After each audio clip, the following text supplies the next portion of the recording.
You've flown ships at max speed. You've felt the power of the 30 megawatt mining laser. You've experienced the efficiency of the MB4 mining machine. Wow. But it leaves every hardcore miner with just... It's that fast, close and efficient. Introducing the Saracen MB5 shaving drone. It's so smooth. Combining the power of a mining laser with the convenience of a drone. It's like every hair is targeted by a fighter and destroyed. Saracen's patented shaving drone attaches to your face at the start of the day. Leave it to do its work, and when you come back to check, your face is shaved. He's so smooth. It's like I'm mining my face. The Saracen MB5 shaving drone. Now I feel manly. Saracen Shaving, making shaving an unnecessary adventure. Thank you for downloading Escape Velocity. This series is supported by you. We have a fantastic community of patrons we'd love you to be a part of, and I wouldn't be able to make this series without their backing. To find out more, please visit patreon.com/Radio Theatre Workshop for behind-the-scenes info, series updates, and great rewards.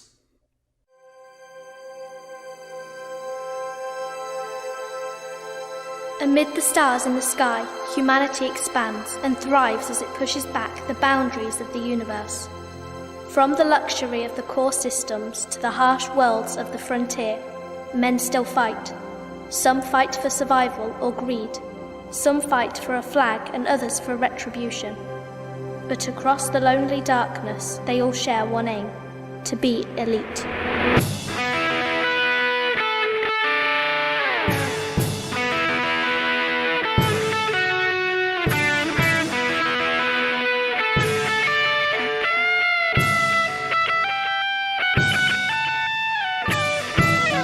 Escape Velocity, an Elite Dangerous audio adventure serial written and produced by Christopher Jarvis. Episode 3, Into the Fire.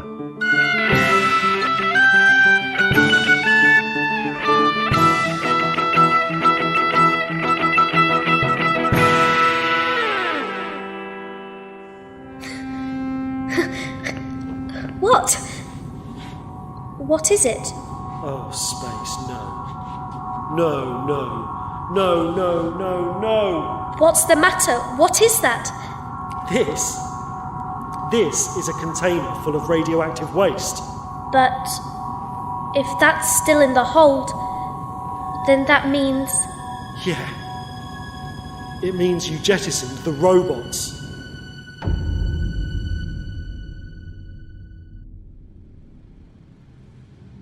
What are we going to do?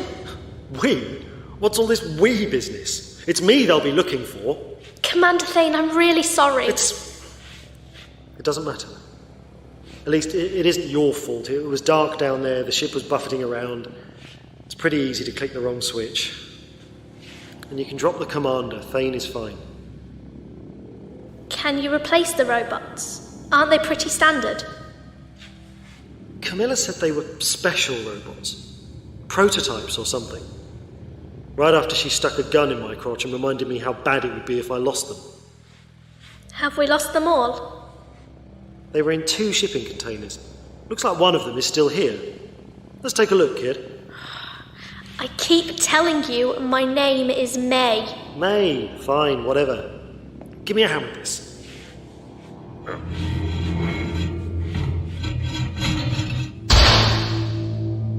It looks like 2 people lying side by side. Yeah, there must have been 2 robots per container. That's it. I wonder if he can do it. I'm pretty sure he lives in the Semius system anyway. Who? What are you talking about? There's a guy I've heard of. I've never met him. He goes by the name of Kurlek. He's a bootlegger. There's a few of them around. I've heard Kurlek made it as far as Semius. They can reproduce almost any piece of technology you give them. His copies are almost perfect, right down to the smallest detail. Why would he do a thing like that? Your family must be rich, huh? What does that mean? It means, May, you've got no idea how expensive it is to keep things running. Patented technology represents massive profit for the corporations, and not everybody can pay top credit. Kerlik can sell the same components for 1/10 of the cost. Why don't people just buy cheaper brands? Because when your family's lives are dependent on atmospheric shielding and life support systems on board a ship, you don't want unreliable designs. Someone like Kerlik makes a lot of money giving people peace of mind. He sounds like a parasite and a thief. And you sound like a spoilt imperial brat. One who owes me a box of robots and a keg of hydrofuel. Oh, yeah, that. How do we get to him then? No fuel, remember? The chances against anybody finding us are astronomical. Unless your creepy school lessons taught you how to beam messages across star systems. No. I didn't think so. Look, it's late and I haven't slept in... well, I can't remember. Get some rest. I've swept the system with the scanner and I can't see anyone else who might want to kill us. I'll move us clear of the asteroids and we can have a peaceful night. Maybe in the next few hours a ship will pick up the distress beacon. I doubt it. Okay.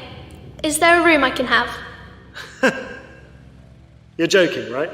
Of course not. Where do you expect me to sleep? Look around you, kid.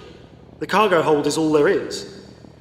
Don't look like that. If you think back to the conversation we had before you stowed away on my ship, I told you I didn't have passenger quarters. Where are you going to sleep?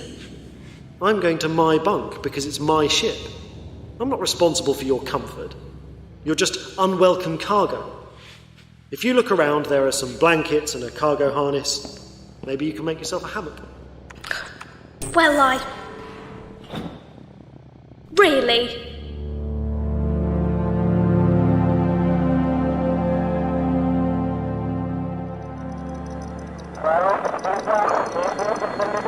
Okay, tell the Admiral that she needs to take another look at our hand weapons.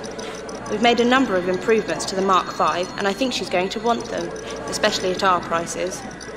Lorand, I've got news. Give me a sec. Put it this way, Colonel. If I was going to lead a death squad into a populated area, I'd want guns with this kind of accuracy and stopping power. Okay, any orders you want right now we can ship by the end of the week. We can sort out the contracts later. We know you're good for it. Thank you, Colonel. Space the federal military takes a long time to decide what guns they want. It's lucky for them there isn't a war going on. Oh dear, you've got a serious face. I'm not going to like this, am I? Just been on the comms watching some of the Elite Federation messages. 1 hour ago, bounty was awarded to Commander Thane for killing 2 bandits. The assassins we sent after him? Exactly. He must have outplayed them. Damn it. That means he's better than we expected. Get us a couple of ships. What are you going... I'll have to deal with this myself, Dallas. But surely we should wait until... Dallas, I don't want to be put through another humiliating audience with any of the family elders. My last meeting with Grand Matriarch Absalon froze me to my core. We can't do anything sitting on our backsides in Delta Pavonis, staring across the border into Imperial space. We need to deal with this now, and we need to make sure that Commander Thane doesn't get away with our prototype.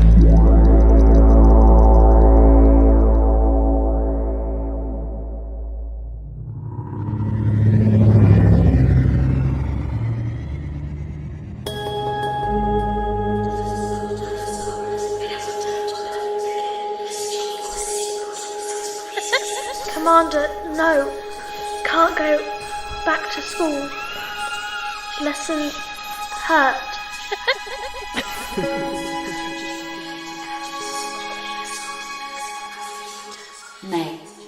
May, concentrate. A police Viper and a Mark III Cobra are in combat. The Cobra has only 12% hull and 20% shields remaining, while the police Viper has 87% hull. The police Viper has a 1 megawatt beam laser, while the Cobra has a 5 megawatt pulse laser. Which craft has the statistical advantage? I know this, I do, I know it. Please wait. Please wait, I can do it. Listen very carefully, student. This is one of your fellow trainees. She used to be the #1 student like you, but her scores are falling. You will answer my question correctly in 5 seconds or she will die. Hurry now. May, please. No, wait! Hurry up. The knife is very sharp. It must be quite uncomfortable. It hurts. May, please say. You mustn't. Then answer. The Cobra has the advantage. Very good. That is correct. No! But I got it right! I knew you did, but she clearly didn't know the answer or she would have spoken up. Now I have more questions and a waiting room full of failing students. Listen carefully, May. May? May? May? May? May? May? Wake up. What? What's happening? Were you having a nightmare? You were sweating. I often have bad dreams. I can never remember them when I wake up. I'm sure they were about school, but they seem so blurry. I brought you some breakfast packs and a simulty. Thanks.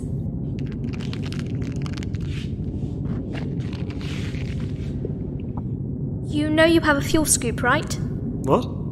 I found it last night when I was searching for blankets. You have a fuel scoop fitted to your engine. We can refuel at any time. All we need is a gas giant or a nearby star. Well, look who was the #1 student in class. I'm only trying to help. All right. Yes, I know about the fuel scoop. Honestly, though, I've never done it. It's easy. At least, I read that it was easy. You fly through the outer atmosphere of the sun and the fuel scoop converts the plasma into usable hydrogen fuel. But my point is, the fuel scoop hasn't been tested. At least, not by me. And I've certainly never tested the atmospheric shields against the heat of a star. Plus, only an idiot would attempt a star scrape in a binary system. Why? Your lessons were never finished then. In a binary system, you have 2 stars in orbit around each other. If you try to skim past one of them and get caught in the gravity field, you go into a slingshot orbit. You zoom around the sun and get flung out into space in the opposite direction. Really, really fast. Only in a binary system, what you get is the other sun right in your face. Oh. Unfortunately, you're completely right. Fuel scooping the sun is the only way we're getting out of this system.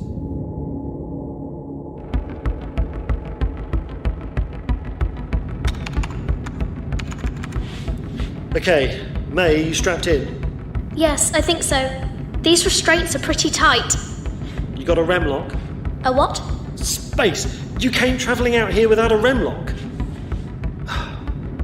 Okay, put mine on. What? What is it? What are you putting over my face? It's a Remlock survival mask. If we lose cabin pressure, this will save your life. Here, put it on. No, wait. If we lose pressure, you're the only one who can fly the ship. It doesn't matter. Take it. Be logical, Thane. If something happens to you, we both die. You need to fly the ship.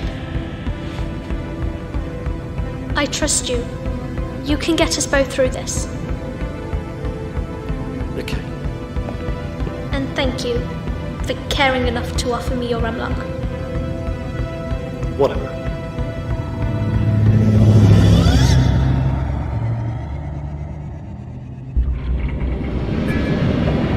Brace yourself. Even with the atmospheric shielding, it's going to get pretty hot in here. Okay. We might also get more turbulence. If we get hit by a solar flare, it's going to get really choppy. I think my harness is coming loose. Let me take a look.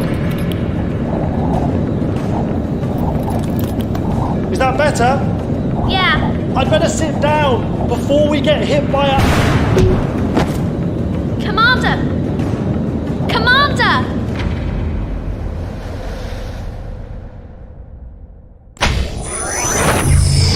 Dallas, status? I got us a pair of unmarked Vipers. They're prepped and ready to go. Good.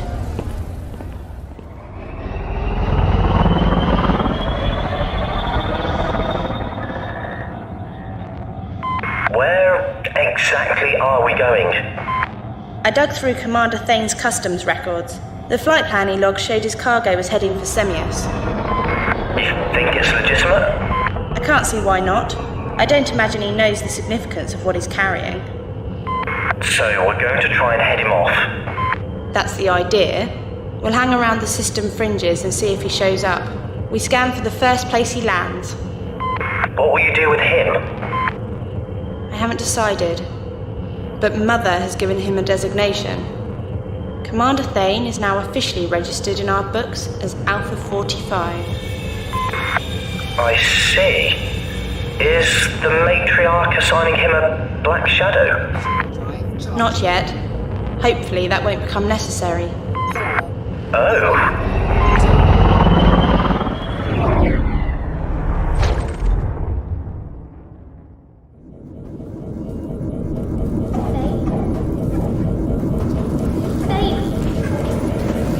Wake up! He's out cold. What do I do?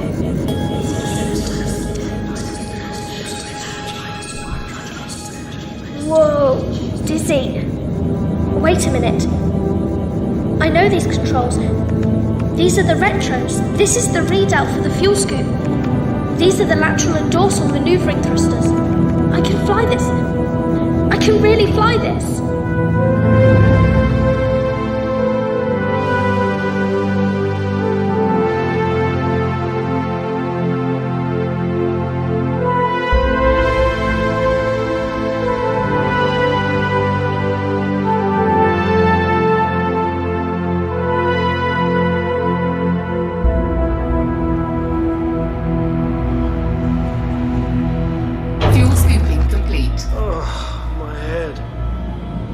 What the hell? Are you okay? What happened? I completed your fueling run for you. You flew the ship? I just realised that I knew how to do it. We must have had a simulator at school. What do you mean, must have? You don't remember learning to fly a Merlin? It's funny, the longer it's been that I've been away from the school, the harder I find it to remember what happened there. The hyperspace engine is online. We can get out of here. Finally. You did a great job. The cargo bay is completely full. It's been a pleasure. Although, I don't know where you're going to sleep until we've used up some of this fuel. Oh, you... Oh, I'm kidding! I'm kidding!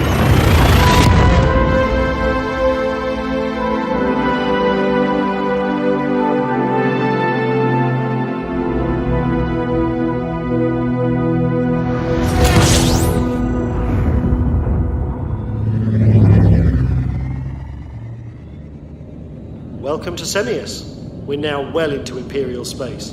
Almost home. A little way to go yet, May. Where exactly is it you live? New radar contact. Oh, what now? We've picked up a couple of bogies, coming in fast. Asp-class ships. Pilot of craft registration Echo Victor 223. This is Federal Border Patrol Omicron 9er. You will surrender and power down while your ship is scanned. Do they have jurisdiction here? I shouldn't think so. Screw 'em then. Hold, citizen. You will surrender and allow your craft to be scanned. Refusing a scan is in violation of federal trading codes. Reference 38 Kilo subsection. Board now. Can you get away? We can maneuver quicker than them. If I can keep us turning and slow them down. The planet we want is pretty close to the edge of the system anyway. Where are we headed? Donaldson. It's a ball of rock on one of the outer rings. That's a pity. The worlds of Semius are supposed to be beautiful. Well, I'm sorry this isn't a holiday, kid.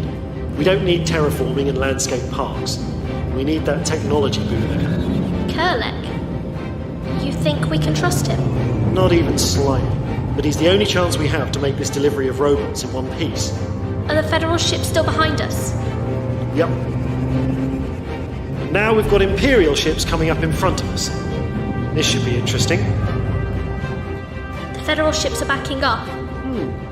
I thought their claims of jurisdiction might be put off in the face of actual Imperial security.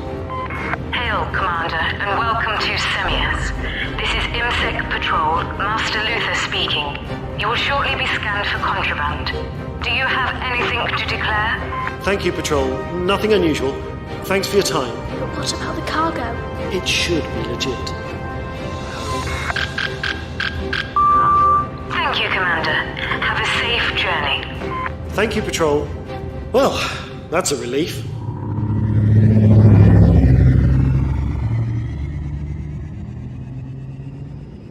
Welcome to Anderton's camp, Commander. Landing clearance granted. Proceed to Bay 4. Thank you, OTC. How do we land? You see that bubble on the space dock? As we approach, it will open like an iris and close behind us. The docking bays are all pressurized.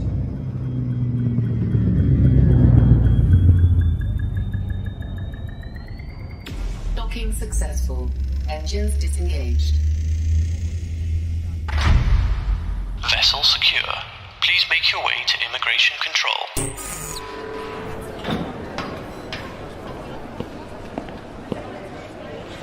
So this is another world? Another planet? Yeah. Sorry it isn't more of a looker for you, kid.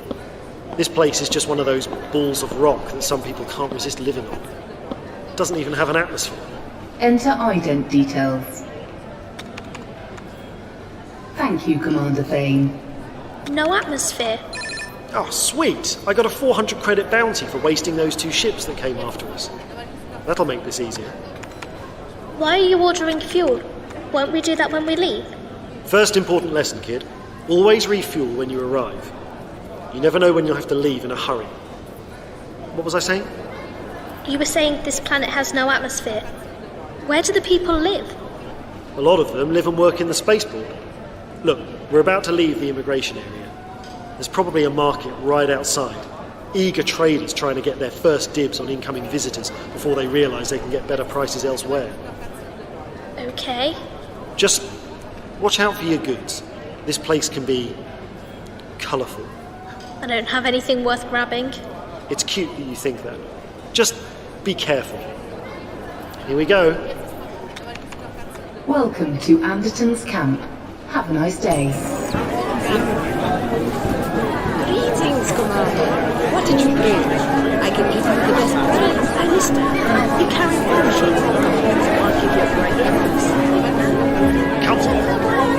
Get your special edition dream sequence of Maxwell Returns Anniversary Edition, holographically remastered with new effects and 23 seconds of previously unfelt emotions.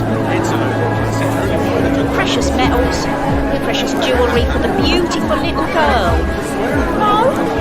Is she your slave? I'd give you an excellent price for such a young and unspoiled beauty. Ow, let go! Come on, through here. Oh. Have you seen any signs for ground transport? No. Why? We need to hire some wheels. So where are you planning on ditching me then? What do you mean? Come on. You've never wanted me around, and you've shown no inclination to take me home. Shall I just find my own way from here? Well, I can't very well leave you on this rock, can I? Empire or no empire, this doesn't look like a very safe planet. Besides, if this deal with Camilla goes tits up, you're my best witness that we were attacked. So where are we going? Wherever Kurlik is hiding out, it won't be connected to the main transport network here. He'll be a loner. We'll need to hire a surface buggy and drive to his location. I found an old reference set of coordinates. I hope he's still there. But you said there was no atmosphere. The buggy will be shielded, don't worry. Look! Here. A remlock? If we're travelling outside, the remlock will keep you safe. What does it do? If you're exposed to vacuum for any reason, it'll shoot a protective bubble around you. And believe me, on a planet where everyone lives with the threat of vacuum, the whole city will drop what they're doing and come and rescue you. I promise. Thank you, Thane. Come on, let's go find a ride.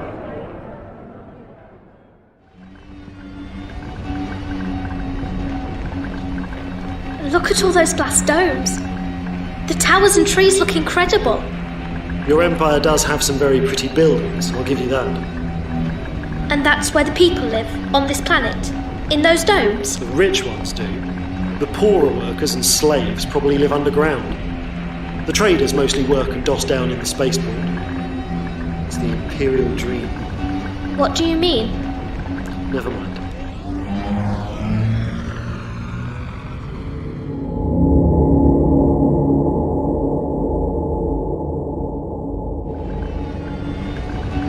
According to the coordinates I pulled together, we're here. Looks like there's some kind of pressurized vehicle bay. I suggest we try it unless you want to wear the suits. No? Let's take a look then.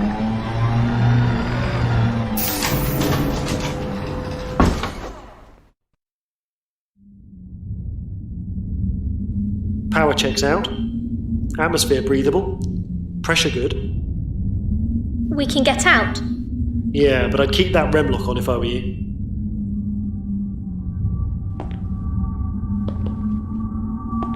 It's dark and covered in dust and junk. Someone has gone to a lot of effort to make this place look abandoned, despite the fact that the airlock works perfectly. You think there's someone here then? I do. I just hope it isn't someone who wants to kill us. I thought you said he was a trader. He was. A lot can happen to a man out here. His place may have even been taken over by bandits. Maybe I shouldn't have brought you here. There's a door at the back. I'll look. Come back. May, be careful.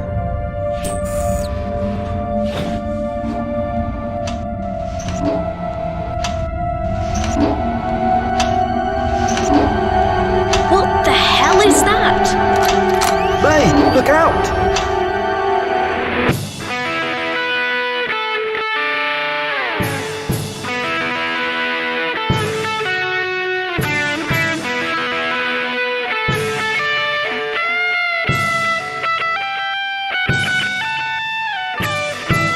In that episode of Escape Velocity, Amy Timms played May, Christopher Jarvis, Thane, Liam Macaulay, Dallas, Rebecca Keeves, Lorand, Georgia Darlison was the Imperial pilot and teacher, Anthony Wilkes, Federal pilot, Katie Howes, student, with John Stabler as orbital traffic control, and Verity Croft as the voice of the computer.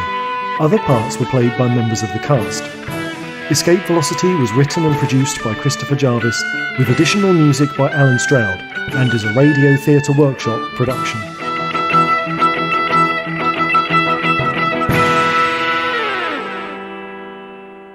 This work contains non-law fiction set in the Elite Dangerous galaxy. Elite Dangerous is copyright Frontier Developments plc. For more information, please visit escapevelocity.laveradio.com.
The Lave Radio Project was our last best hope for news. A self-contained podcast 2 hours long, located in neutral territory. A place of nonsense and innuendo for forum dads, community members and developers. A shining beacon in space, all alone on a Tuesday night. It was the dawn of the 3rd chapter of Elite. The year's space legs came upon us all. This is the story of the last of the Lavian stations. The year is 3307. The name of the place? Lave Radio.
Greetings, Commanders, and welcome to episode 346 of Lave Radio, the show that likes to talk about the universe of Elite and the fantastic community that surrounds it.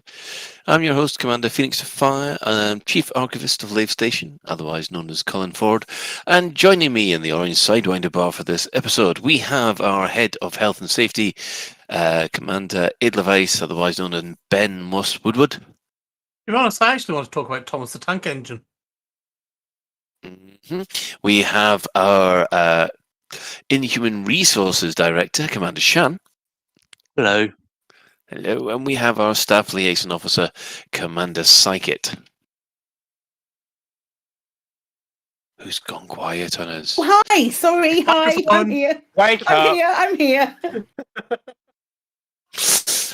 Dear. If you wish, you can join us live. We're hanging out in game. Where about are you hanging out then, Ben? I'm currently doing a psychic and I'm not unmuting myself, but I'm flying towards Lave Station at the moment. Mm-hmm. I'll probably dock up there, and then I might look for some sunlight or something. I don't know. I'll figure something out. So if you just give him a wave, you don't need to kill him. Just wave at him. It's being nice to him tonight. If you can't get to us in game, you can. If you can't get to us in game, you can join us at the Twitch chat channel, which you can access through Lave Radio. Oh, balls! Seriously. I can hear you fine, Colin. Yeah, because I've got a full signal here.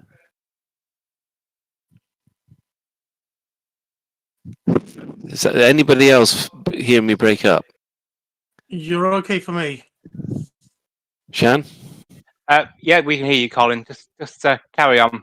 Yeah, stream says they can hear you too. Right, well, okay. We'll just cut that little bit. Oof, I think we've just got edited. If you can't get to us in game, you can join the Twitch chat channel, which you can access through laveradio.com/live. Click on the live chat, and you can also go to twitch.tv/laveradio, or Lave Radio on YouTube, or Lave Radio on Facebook. So just quickly go around the team, see how they've been this week. We'll start with Commander Shan. How have you been? Too hot. I've been absolutely baking. Even working outside, it's been so sunny, I can't see my screen. So it's been really too hot to do any work, but I have to do it. So I've been sitting in the garden, drinking lemon tea, and trying to work. That's how I've been doing, because it's been too hot.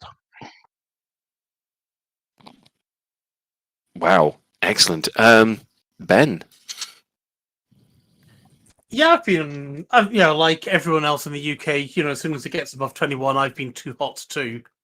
But I've been home. I've been in space. I've been. I helped my son build his PC over the weekend.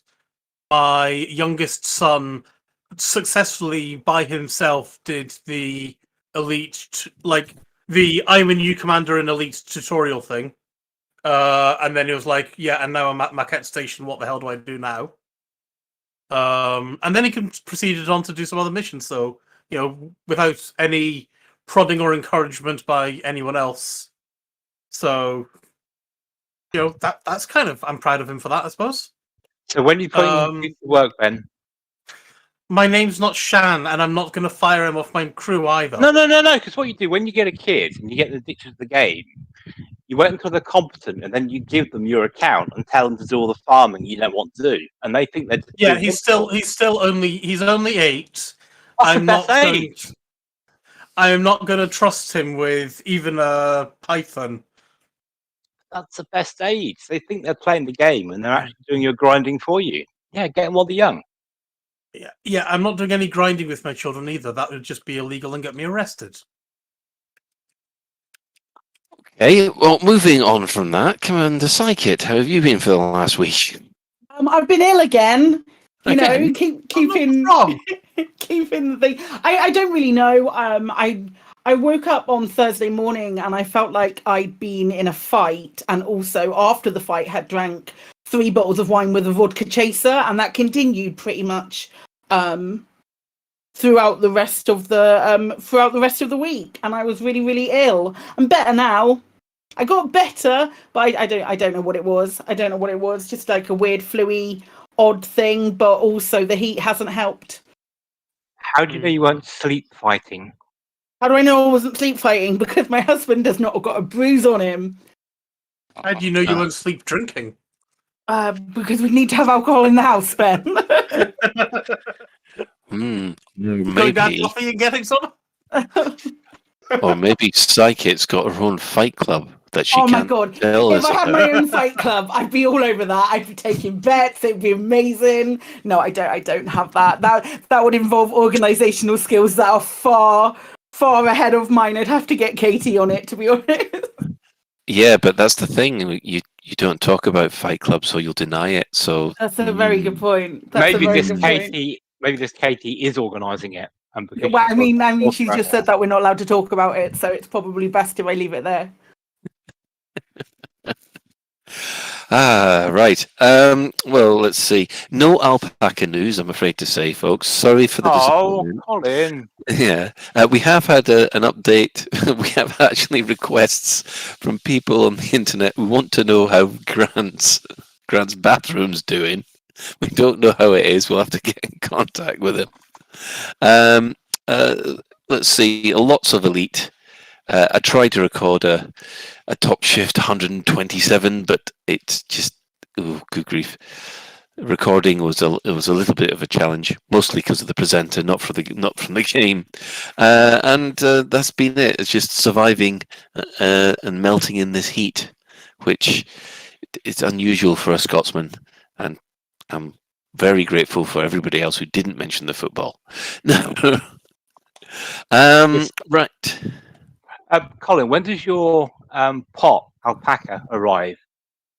The pot alpaca, you just add boiling water and it rehydrates.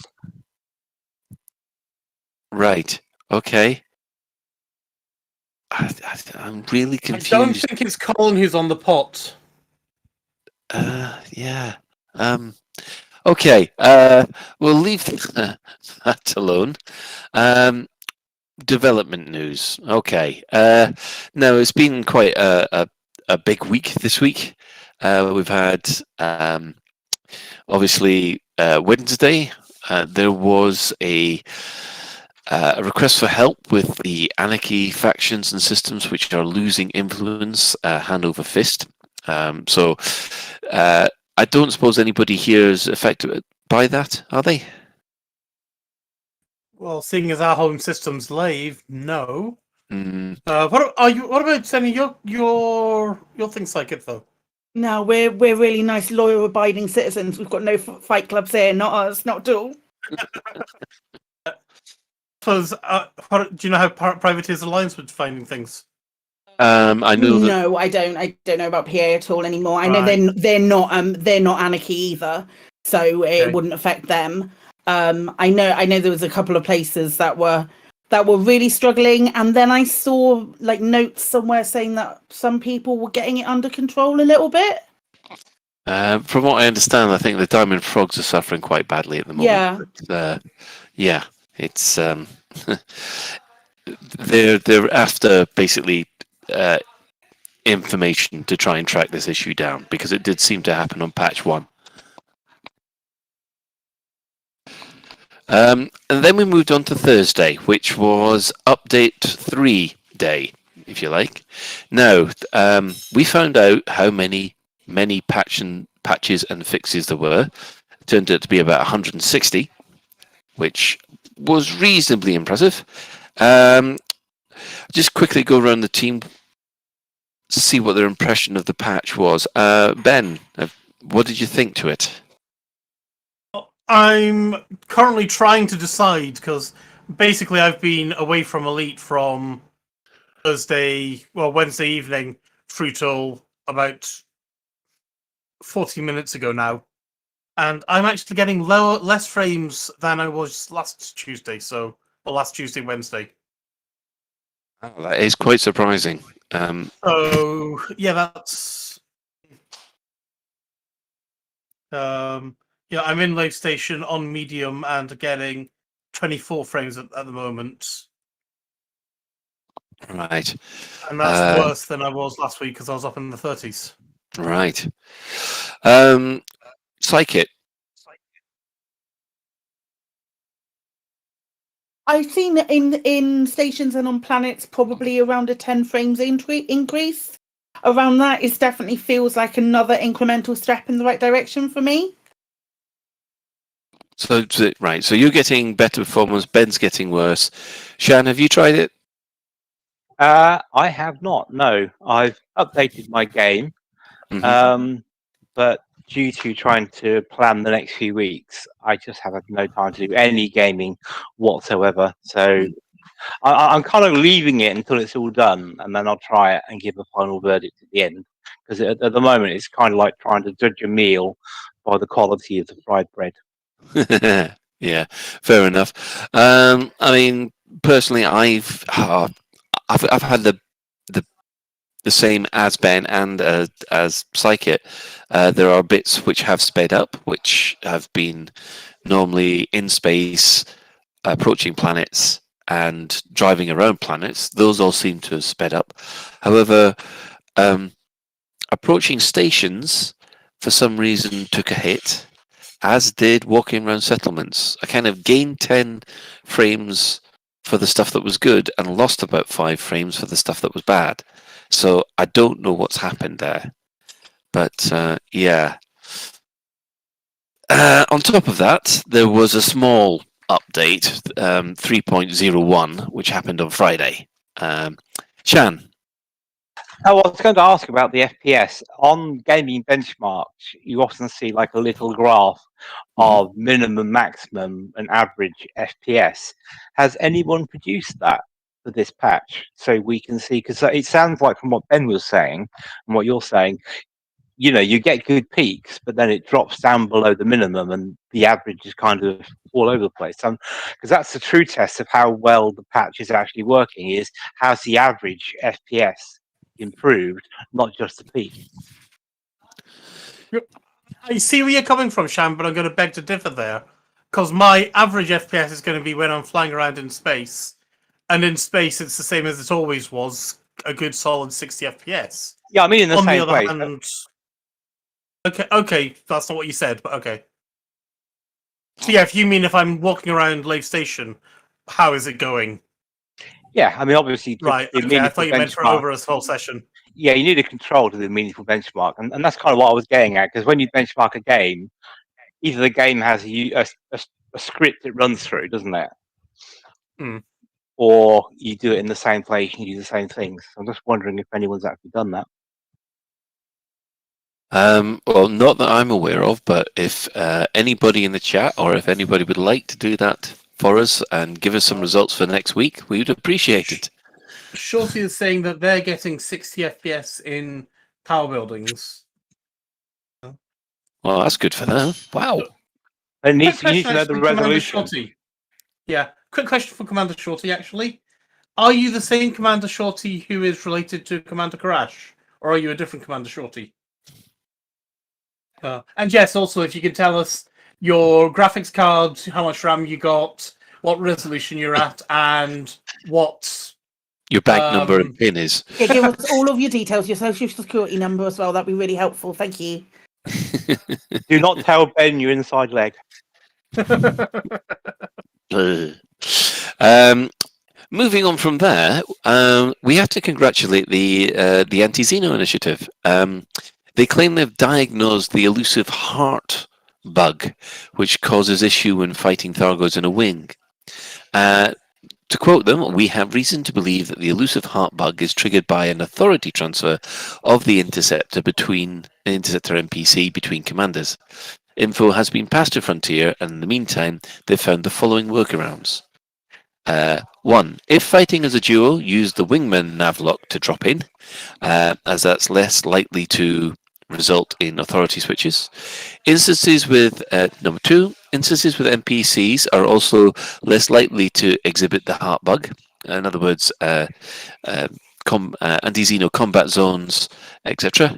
Instances where guys jump into the instance, such as megaships, will generally not trigger the authority transfers. Yes, I should point out that the authority transfer, is a networking term, which the authority transfer happens between the commanders networking. So, not the cops. The authority transfer is I'm the system of authority. Colin jumps in on me, and I'm basically the one controlling all the things. Yeah. All of a sudden, something happens to my network. Maybe it takes a slight hiccup, and it goes, "Oh no, everything's going wrong. Colin, you take it." And then I pass the ball over to Colin. That's what they mean. Thank you for that. You did a better job than me. In general, please avoid having another commander jump into an instance where a guide has already spawned, and if possible, move away from the drop point before the other commanders drop. However, the bad news is, since then, FDev QA have said that they can't replicate the bug. So if anybody can help out by sending in extra logs, we will attach the appropriate issue tracker numbers in the show notes. Shan? Yeah, trying to do the workarounds sounds more complicated than actually trying to fight the Thargoid, doesn't it? I think it's mostly a case of make sure that you're both in the you both join the instance together using the navlock, and then you should be fine. So All what other cases, happens? it's someone joins the instance after you've started your fighting, that causes the problem. Right, so what happens if, say, you and I are fighting a Thargoid, you have to jump out to repair or reboot repair and then jump back in again? Is that the same or is that different? That's the same. So chances are if I have to jump out again, if I jump back in, it won't transfer the authority back to me. And basically I might not be able to damage the heart. Science needed. Yes, so if you could help Frontier QA there with the with any logs, if you have that issue, we will, of course, we'll supply the links in the show notes. Now, it came to some extra Super Cruise news that we weren't able to cover on last week because we had Arth on. There was some things to comment about last Tuesday, and then we'll get on to this Tuesday. First of all, they announced last week that there was no comment on Thargoids on foot. They were quite they're very good at avoiding the subject, I thought. There are no CQC updates planned for the moment. The big one for last week was there are no plans for ship interiors. In addition to that, no plans for crossplay either. Although the reason for this might not be what we think. Thanks to a document leak from the ongoing Apple versus Epic court case, we've found out that Sony charges companies extra to use their PlayStation if their game has crossplay and has microtransactions. Now, Elite would fall into that category, and that might make crossplay financially untenable, even though it's technically feasible. I don't know if Microsoft has the same policy for the Xbox. Does anybody know that? I haven't seen that document to verify even the Apple versus Epic court case information is correct. Microsoft might have that, but it would go against the spirit of them trying to join their Xbox and their Windows 10 gaming platforms together. So they might, but I can't see why they would want to. But then I don't understand why Sony want to be a bunch of dicks either. So hey. Yeah, well, Sony haven't really allowed Final Fantasy VII Remake to come over yet, so I'm not happy with Sony. Anyway, and then we move on to today's Super Cruise news. Well, yes, there was a lot of talk about the bookmarks and the point of interest improvements that will be coming on the Galaxy map on Thursday, as well as lighting fixes, Starfield brightness fields, the promise of PowerPlay answers soon, a dev stream by the end of the month, and then we got the news that there will be probably a 1 week delay to update 5, and then the big one, which was, as far as they're concerned, once all the bug fixes are fixed for VR, that's it. There are now no more plans for any more VR for Odyssey, which means that the on-foot stuff will remain as basically flat screen. Okay, let's go around the team for a reaction on that one. Shan. Well, on the 1 week delay, there's a rumor going around that they need to give an additional week delay to give us time to be vaccinated against Argoids. But in terms of VR, it's incredibly disappointing news, because I don't know about you, but when you saw VR, I kind of didn't want my extent of VR to be looking at my headless body in the cockpit. Or, it's I understand it in a way, because we talked about the limitations of locomotion, and if they're having FPS issues in the main game, they're never going to hit 90 FPS for VR with current performance. So I can kind of get where they're coming from, but yeah, that is disappointing. Ben? I'm going to go with a glass half full attitude that I was talking about in our pre-show. Is like, yeah, I have a feeling that Frontier's strategy, shall we call it, for what's coming is, if it's not currently planned out and on the roadmap, it is not in development. That does not mean it's not up there as a sticky note in somebody's head as something what we would like. Now, I think what they're doing is sensible. I think, saying it doesn't exist until it's on the roadmap makes a lot of sense. You don't want to give anybody false hope. And I don't want to give anyone false hope either, including myself. But Frontier know how much of a selling point VR was for Elite. On the other hand, we all have to recognize that VR was actually a, hey, look, guys, this works, kind of quick win for Elite back in the original game days.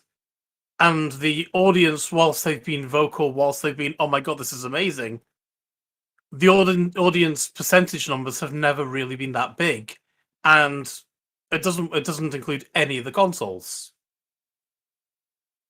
So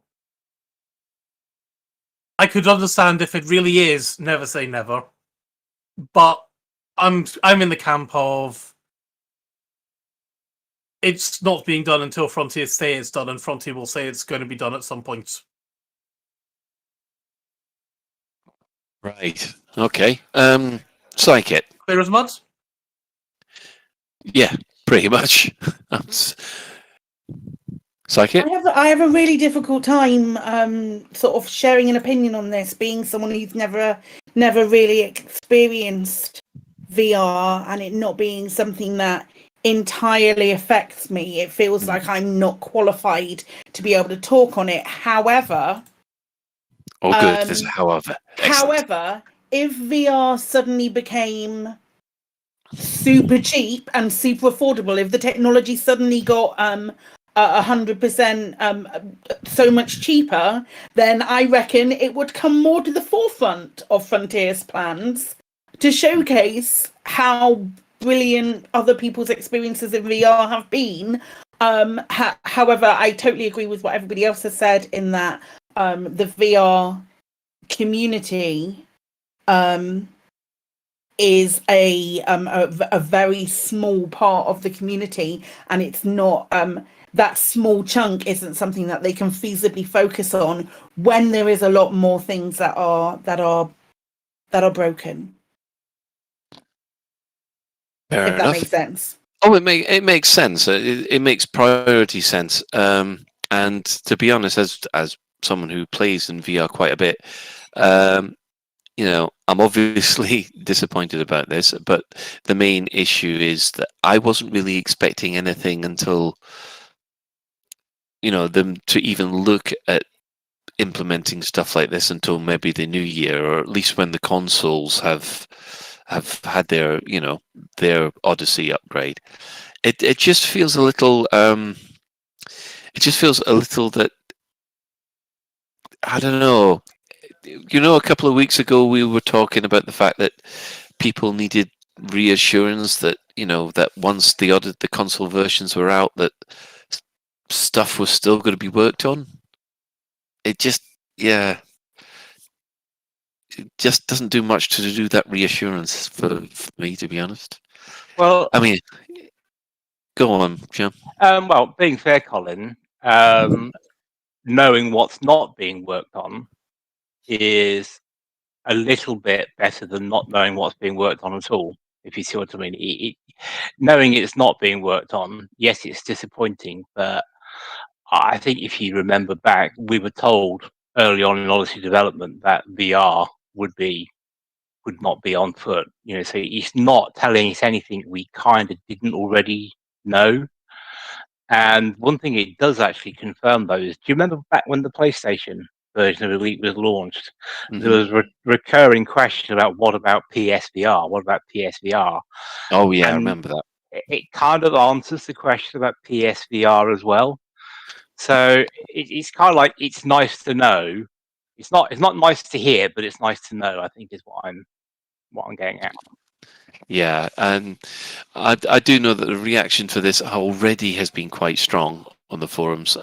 There's been accusations that because they said it would not be available at launch, that people went, oh, that must mean that they'll be putting it in later. Has got quite a few people riled up. But also, to be fair to Frontier, they did say, oh, we're not putting VR in at all in Odyssey. And then they did change their mind to put in the flat screen and the VR implementation for the ship and the SRV. So, yeah, it's never easy when you've given bad news, I suppose, like that. But we'll just have to take that one on the chin for the moment and see what happens further down the line. Okay, well, that's it for development news, unless anybody's got anything extra to add. Nope. Right, well, the in-game events this week, well, we had something completely different this week. There was no community goal. Instead of a community goal, Salvation got back in touch, and they were trying to track down survivors of the Psychic. Yes. I said it was coming on Thursday. I said we'd hear from them last week. And Yes, you everybody did. laughed. And I was like, I told you. And this is my I told you so moment. Anyway, that's fine, as you were. Effectively, the community had to track down the survivors of the megaship. However, it took the community approximately 24 hours to find the crashed ships, and they were found by Commander Nemix sometime Friday morning. For those of you that wish to follow the story and discover the logs, you can follow the thread on the forums, which is threads mystery continuation new message from Salvation. One thing that I would recommend, if you want to see what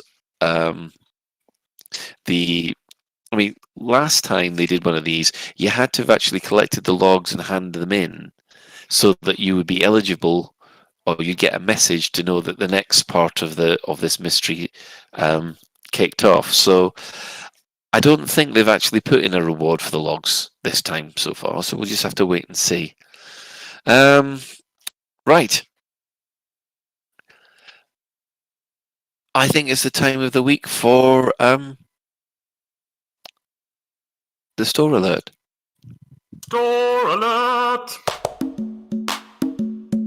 In the bi-weekly newsletter, here come paint jobs for your art. In the bi-weekly newsletter, here come paint jobs for your art. A store alert, a store alert, a store alert, a store alert, a store alert. Which one will you buy? A store alert, a store alert, a store alert, a store alert, a store alert, a store alert, a store alert. Which one will you buy?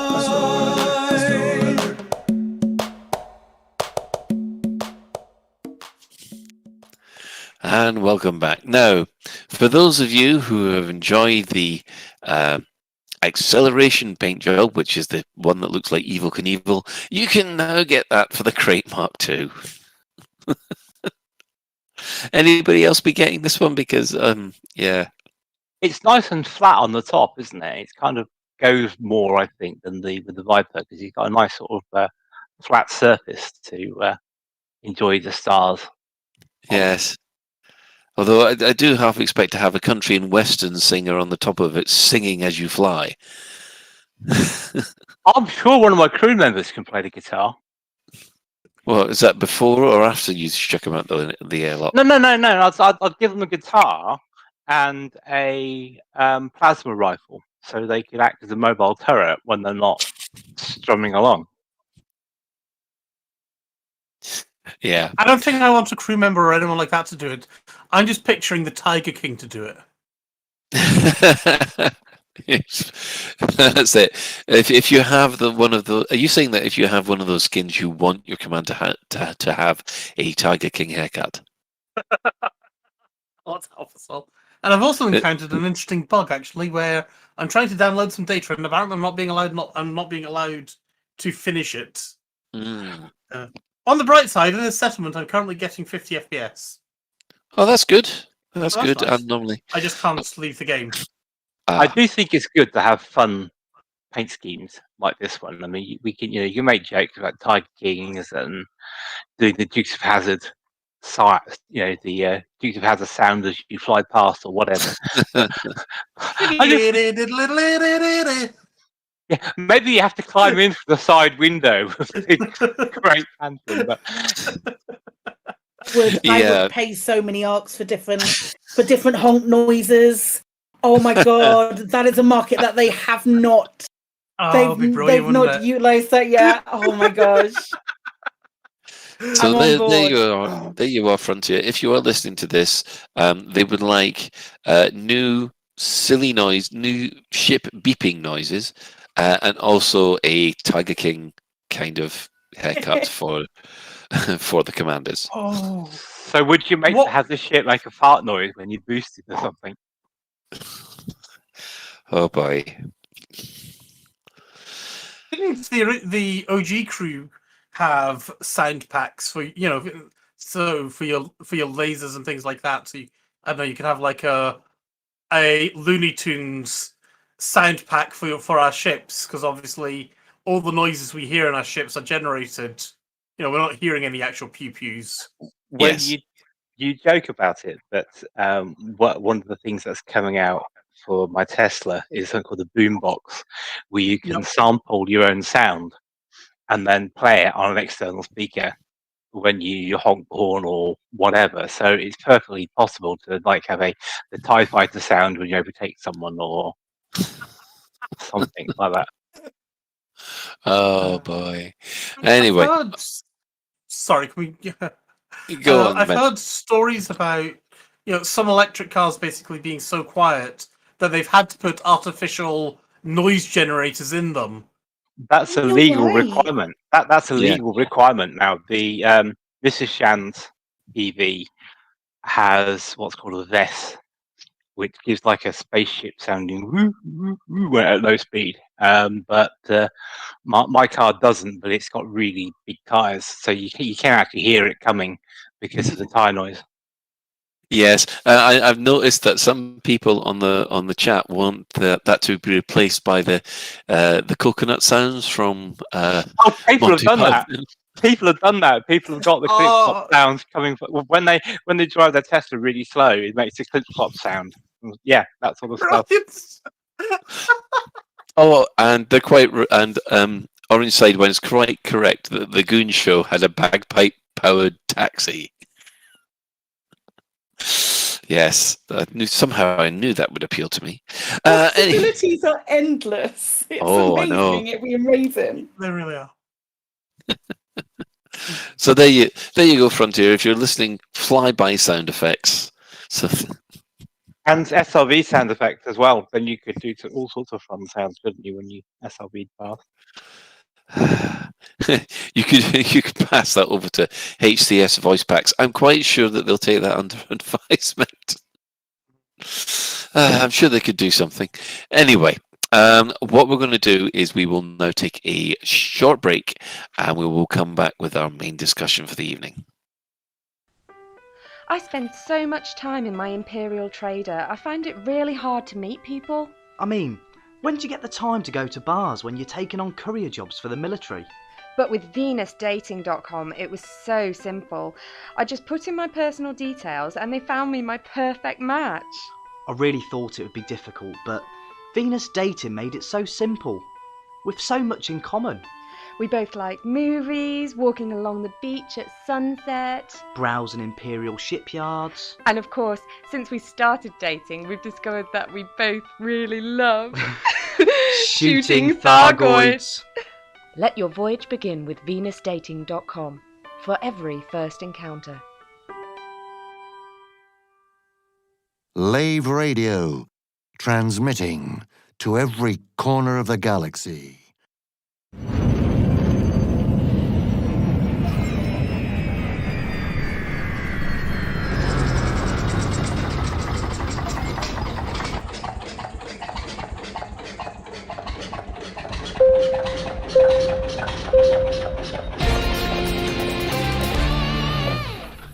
This is a public service announcement from the Fuel Rats.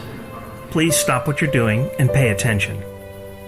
If we can rescue you, we will, but you can help us help you by following these easy steps. 1. Fly 50 light seconds or so from the system's main star and drop out of Supercruise.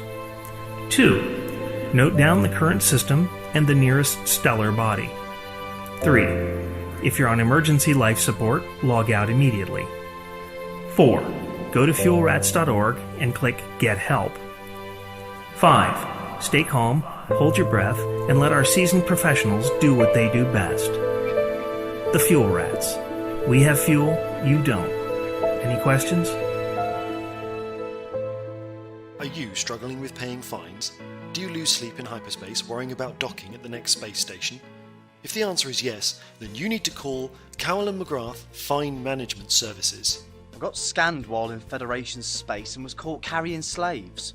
It was an unexpected expense that I couldn't afford on top of my fines for damage caused whilst docking. We can help you consolidate all your existing fines into a single large fine, payable in regular instalments at what is almost a competitive interest rate. I called Cowell and McGrath Fine Management Services, and they helped me pay my existing fines before I got a bounty on my head. They really saved my life. At Cowell and McGrath, we've helped thousands of pilots whose fines had spiralled out of control. I dared not go near a police star system. Got so desperate that I'd almost resigned myself to a life of piracy. Luckily, I found Cowell and McGrath's services before I actually murdered anyone in cold blood. No fines too big, no criminal record too damning. We're here to help you, no questions asked. Find us in the Lave business directory. I'd got into debt as a result of a massive counter lawsuit by Watt and Prittney. It happened because I'd taken advice on Python protection insurance from... Wait a minute! It was you! Cowell and McGrath. Minimum liability, zero accountability. Warning, balances may go up as well as down. Missed payments may lead to repossession of your ship, seizure of cargo, or the issuing of a death warrant. And welcome back. Right, I'm going to hand over to Shan here because you've got some thoughts about how Frontier can go about rebuilding what you think is a lot of lost trust that has happened since the Odyssey release. So you want to start? Yeah, this is more like an open discussion, but I have been doing some thinking with my professional non-Shan character, but my personal not Shan hat on. But it occurs to me that each time FDEB employee says we will or we are reviewing, it sets an expectation, and therefore it incurs a debt of delivery of that expectation to the customer. And with all debts, at some point, it has to be repaid. Now, I think in this case, I believe it's gotten to the point where for many customers, the debt collectors are at the doors of FDEB and asking, well, where's my money? And so that, I believe, is the magnitude of the trust issue FDEB are facing at the moment. So at its core, I think it's more than just performance issues. It's more than bugs. And we can all list features that have not seen the light of day or been partially implemented or do not fulfill the expectations that have been set over the years. And this debt has become so apparent in the now revealed limitations of the Cobra engine. A couple of years ago, Zach and other FDEB employees talked about technical debt slowing down and stunting development. And only last week, Arf said how hard it was to add and change things to the game. Now, back in Lave Radio, we kind of hoped they were going to go back to resolve this technical debt before starting work on Odyssey. And as far as I can tell, and as far as I know, that technical debt is still there. And because of that technical debt is still there, the additional code, the debt could be even greater than it was. So instead of repointing the foundations and redoing them, they just seem to build a skyscraper on an existing creaking ones. So I'm not trying to be negative here or being mean. It's just the fact that I think it's time for the debt that Frontier has accrued to be dealt with in an open and professional way. Now, I'm going to pause to let people comment stuff before I go on my thoughts. Right. Well, okay, Colin, you want to go first? No, you go first, Ben. Oh, I'm going to agree. You know, as a fellow developer, we all know how hacks can slide into things, and there's nothing so permanent as a quick fix. And we've all heard from multiple sources that the Cobra engine has a lot of quick fixes in place. And it did feel that the whole reason behind Beyond was to give them a chance to improve their foundations. Might have done that, but it sure doesn't feel like it.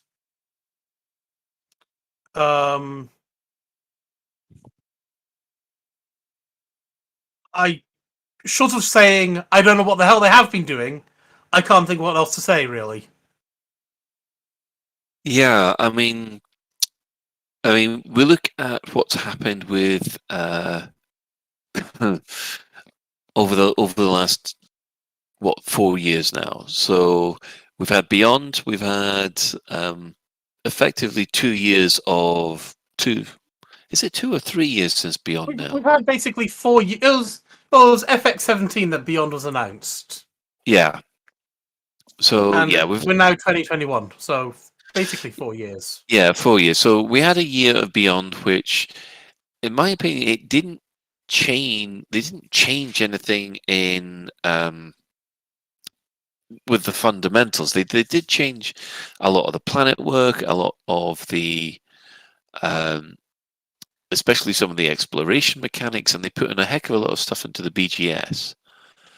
But I think it's only in Odyssey where they've gone and actually dealt with a lot of the issues that the system has had, the Cobra Engine has had, and I think because of the state of the game at the end of Odyssey, I think it's most of the development time has been done refactoring most of the standard code into something which is usable, and that's caused a problem, I think. Do you think what we've got in Odyssey is refactored but non-optimized code? Yes, that's what I'm thinking it is. Yeah, that's possible. That is possible. And I reckon that the reason that it has taken so long to get Odyssey into the state it is the fact that, it needed that refresh, if you like, in order to make the functionality in Odyssey possible. Mm-hmm. And right. Okay, Shan, you want to go? Yeah, it's important to remember I'm not just talking about technical debt. When I say debt, I mean the debt of expectations against delivering against that we will do this or we are reviewing this. Because when they say, oh, we are reviewing power play, that sets an expectation that at some point power play is going to be reviewed and you'll know the results of that. And so what I'm saying is there's a point where those expectations need to be addressed. So I think the work they're doing in terms of saying outright, well, we're not doing VR and stuff, that's good. That's a good start. But, and this is no disrespect to the community team, I believe it's the wrong person delivering those messages. I think in order to regain trust, I think what we need is someone like David, like he did in the Kickstarter, restating what is now the vision and resetting the expectations of Elite Dangerous. Because otherwise there's a whole host of questions, a whole host of stuff that people want that we don't know what the status is. And ARP is going to be forever kind of answering, what about this, what about this, what about this?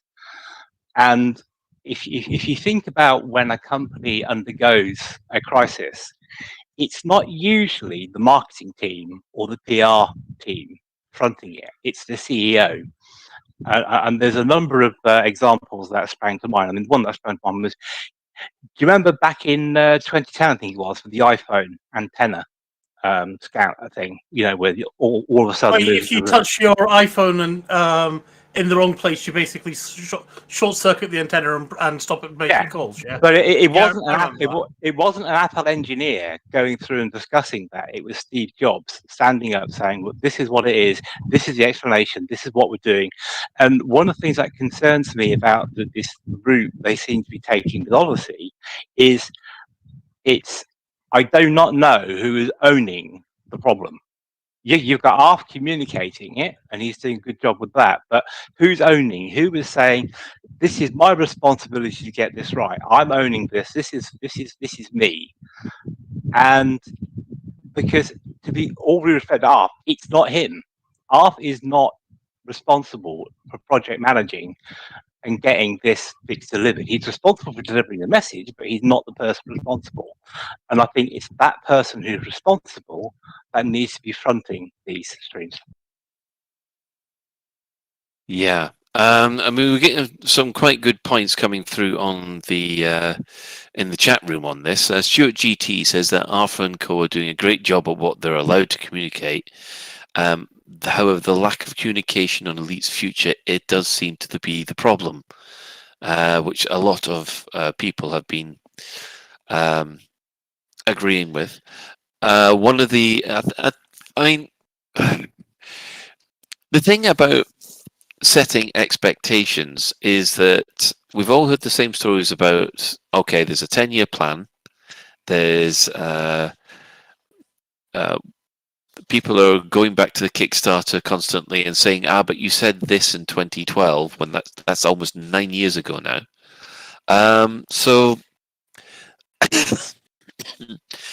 where do you actually draw the line on what expectations are expected?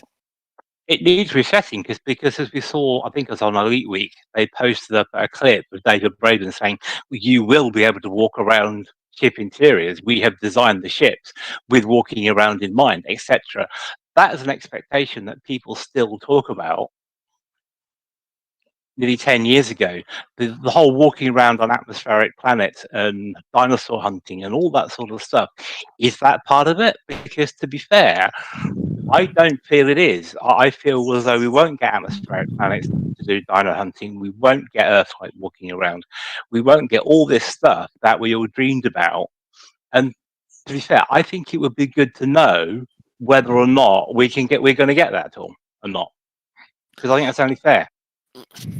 I mean, this is the crux of the matter, is that you're asking for the same thing that I'm asking for, which is, okay, what's going to happen after Odyssey?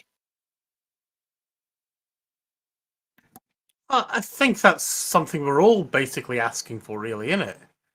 So we all want to know. Basically, I think everybody in the Elite community is, dear Frontier, please give us hope. And to be fair to the CM team and to Frontier, they have said, guys, we'll give you something by the end of the month. Mm-hmm. Now, they need to deliver that. And Arthur said honest enough times that I'm sure he's correct. Yeah, I believe him.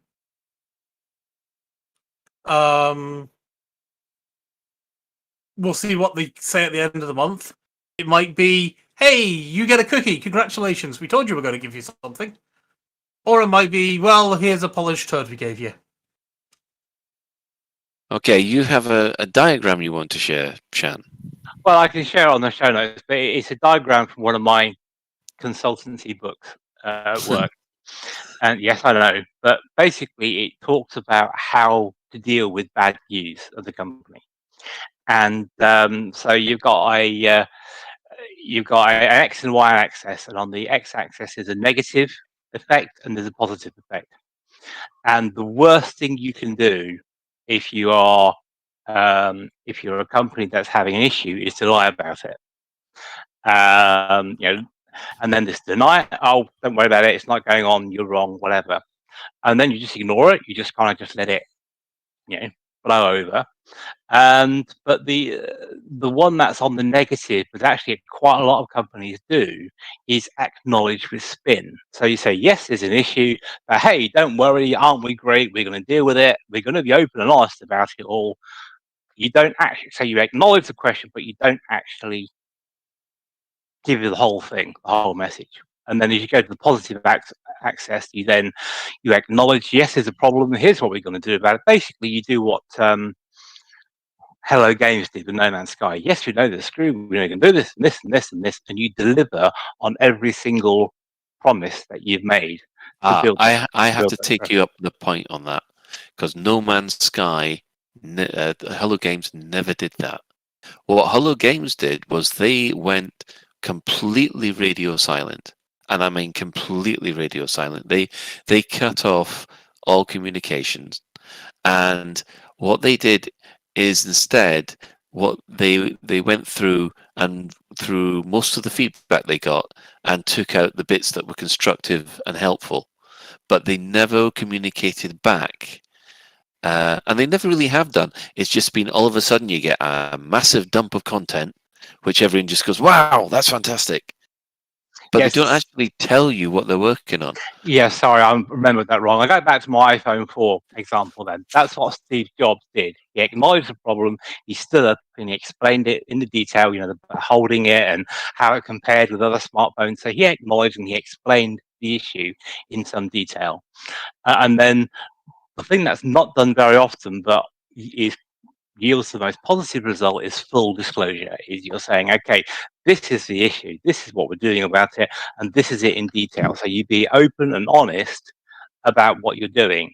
And personally, at the moment, this is how looking at it with my professional eye, knowing very little about what goes on, I believe Frontier are doing the acknowledge with spin approach, and I don't think that's going to be helpful to them in the long term.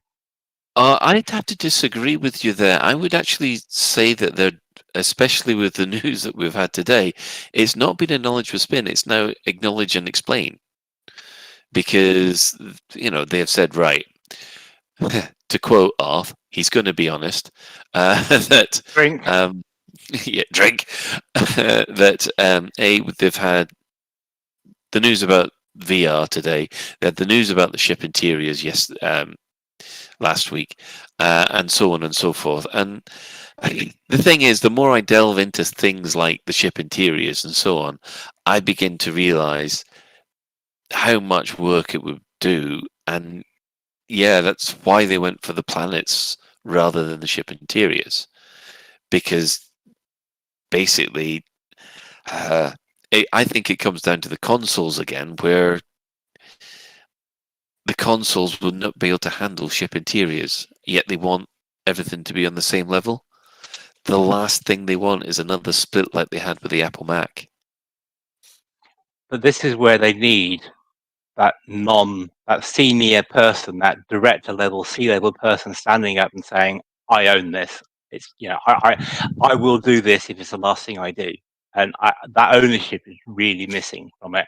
Because I'm sure everyone can think about it in places they work, is that when you have an issue with with a customer, you don't send in the help desk operative to sort the customer out. You send in your account director, you send in your senior level guy, who, even though they may not know the technical issue, they are the senior public face of the company, so that customer can see, we take this seriously. Ben, you had a quick point about the consoles? I do wonder if a part of the issue with consoles is because Odyssey and Horizons and everything else probably are an add-on for Elite Dangerous, and Elite Dangerous is an Xbox One or a PlayStation 3 game. Can Frontier turn around and say, can they turn around and say Odyssey makes Elite Dangerous a PS4 or Xbox X? Is that right? Yes. It's PS5, you mean? Sorry, PS5. PS5. Yeah. It makes it a PS5 or an Xbox X game. And, Elite Dangerous Odyssey will not run on the previous generation of consoles. And I don't think Frontier are even allowed to say that. I don't think they. I think Arth hinted at something about it being a legal thing. He said it wasn't clear. He'd have to look it up, but there might be a case of, if you do release this patch, it's for some reason, if you release Odyssey on PC, then maybe linked in to get it to the same level. Psychit.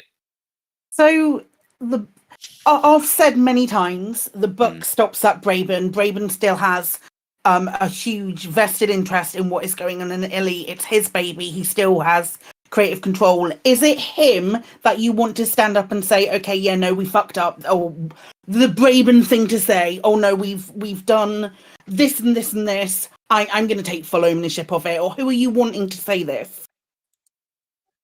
It depends on how seriously Frontier view this. If I was with my professional hat on advising Frontier, I would say, at a minimum, your game director and preferably the CEO. But what I'm saying is you can't put out someone like Dav or a CM because they're really brilliant at what they do, but their scope is servers or community Your Dav's just management. online, so it wouldn't make the difference. So Yeah, we so want you want specifically you want Braben to do more than what he's done on the forums already. The twice lots of apologies, saying we're working on fixing this. What is it? What is your perfect example of what Braben should come out and say? Well, again, this is me advising it. Again, this is not. I can't place any demands on Frontier or anything like that. All I can say is that you need someone senior to own the problem publicly. And to be fair, posting in a forum isn't public, not in that extent. So what I would want them to do is I would want them to stand up, say, I own this now, and then have an AMA from the community. Basically, allow people to get stuff off their chests, whether it's constructive or whatever. Just basically do an open AMA with people. Now, ideally, it would be the CEO, but the game director. Basically, you need someone to say, "My butt's on the line to deliver this." But you say that, and you want like this open AMA with the community and all of that. You've seen Twitch chat during one of their streams. Very true. Oh, If they do that, the only way that they can do that is to have something more moderated. So it would need to be lots of people come in, give us your questions. Braben is going to come and do a big apology or do a "this is what we're planning" video. If you have questions for Braben that are constructive, put them in here and then let us work them. Just like Braben's coming on an AMA is not going to be useful to anyone. Well, the way I've seen it done before is this is in games, and another thing is you say whoever this person is coming on a live stream a week from today or whatever. Please put your questions in this Reddit post or forum post, and you then give them a chance to think of proper answers, detailed answers to those questions. It's not going to be like Elite Mastermind, where you get 30 seconds. They need time to consider the answers, and also to give the level of depth needed. But you need to make sure that you have a person who you can look at and go, right, they've got this. And more than that you need to make sure that the people you're making the commitments to, you actually hit those commitments. Doesn't matter which ones, but when you talk about regaining trust, the only way to regain trust is to say, we're going to do this then, and bang, bang, bang, bang, bang, hit them every single time. And it's really, really hard to do. Yes, hard to do, and that's the issue, isn't it? It is hard to follow that. I mean, David Braben's already turned up twice, and he's apologized twice. He sort of said, right, and he's come out and put these things out unfiltered. I think the main issue that everybody, I know that personally the issue that I have is that, I'm fine because I know that these problems with Odyssey are going to be fixed. The issue I have is once you fix all the problems and Odyssey is technically out there, are you still supporting the game with extra content? And that, I think the community needs to know that, is it worth sticking with Elite past Odyssey? That's... As I said, we'll find out at the end of the month, hopefully. Yeah. So, the upshot of all this so far is, So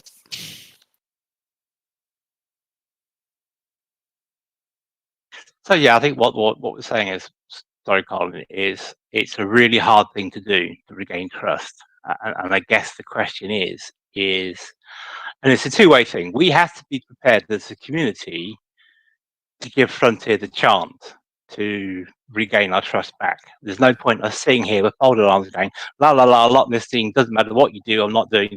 Just what I mean. You can't has to be a two-way thing. So Frontier need the commitment to say this is, to do the steps we've talked about, but also on the other hand, with the community, need to be able to be open-minded and grown up enough to know and understand it's hard. Yeah, it is hard. I mean, but it does come down to it. I mean, we're getting comments in the chat room saying, "You guys know it's all a video game, don't you?" And yes, it is just a video game, but it is a video game that's important to quite a lot of people. And because it is a ongoing live game, there is always that threat that it will get taken away. In response to the video game is, the thing is though, if this is Frontier's business, this is people at Frontier's livelihoods, and yes, we don't kind of owe them anything because, hey, we're the customer, but I think it's in our interest as people who want to support Frontier and have supported Frontier, to give them open and grown up feedback to say, you've set a whole load of expectations, and that has set a debt of expectation. And by the way, we'd like our debt repaid, please.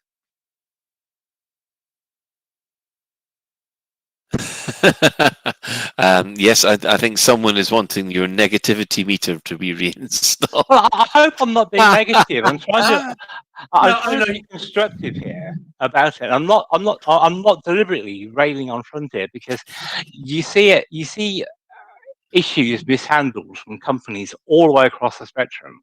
It's just that this is talking about Elite and Frontier, not, I don't know. Yeah, it's talking about we all care about. Yeah. Yeah, if this were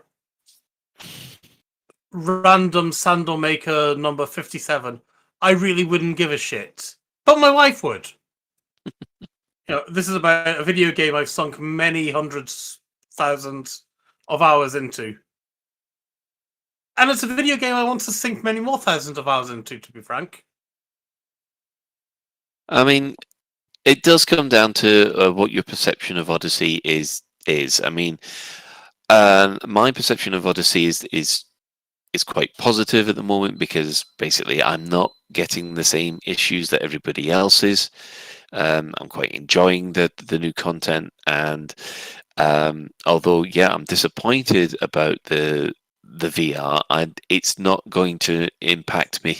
Someone's put the negativity meter up. Yes, it's not going to impact me personally as much as everybody else. The problem that we've got is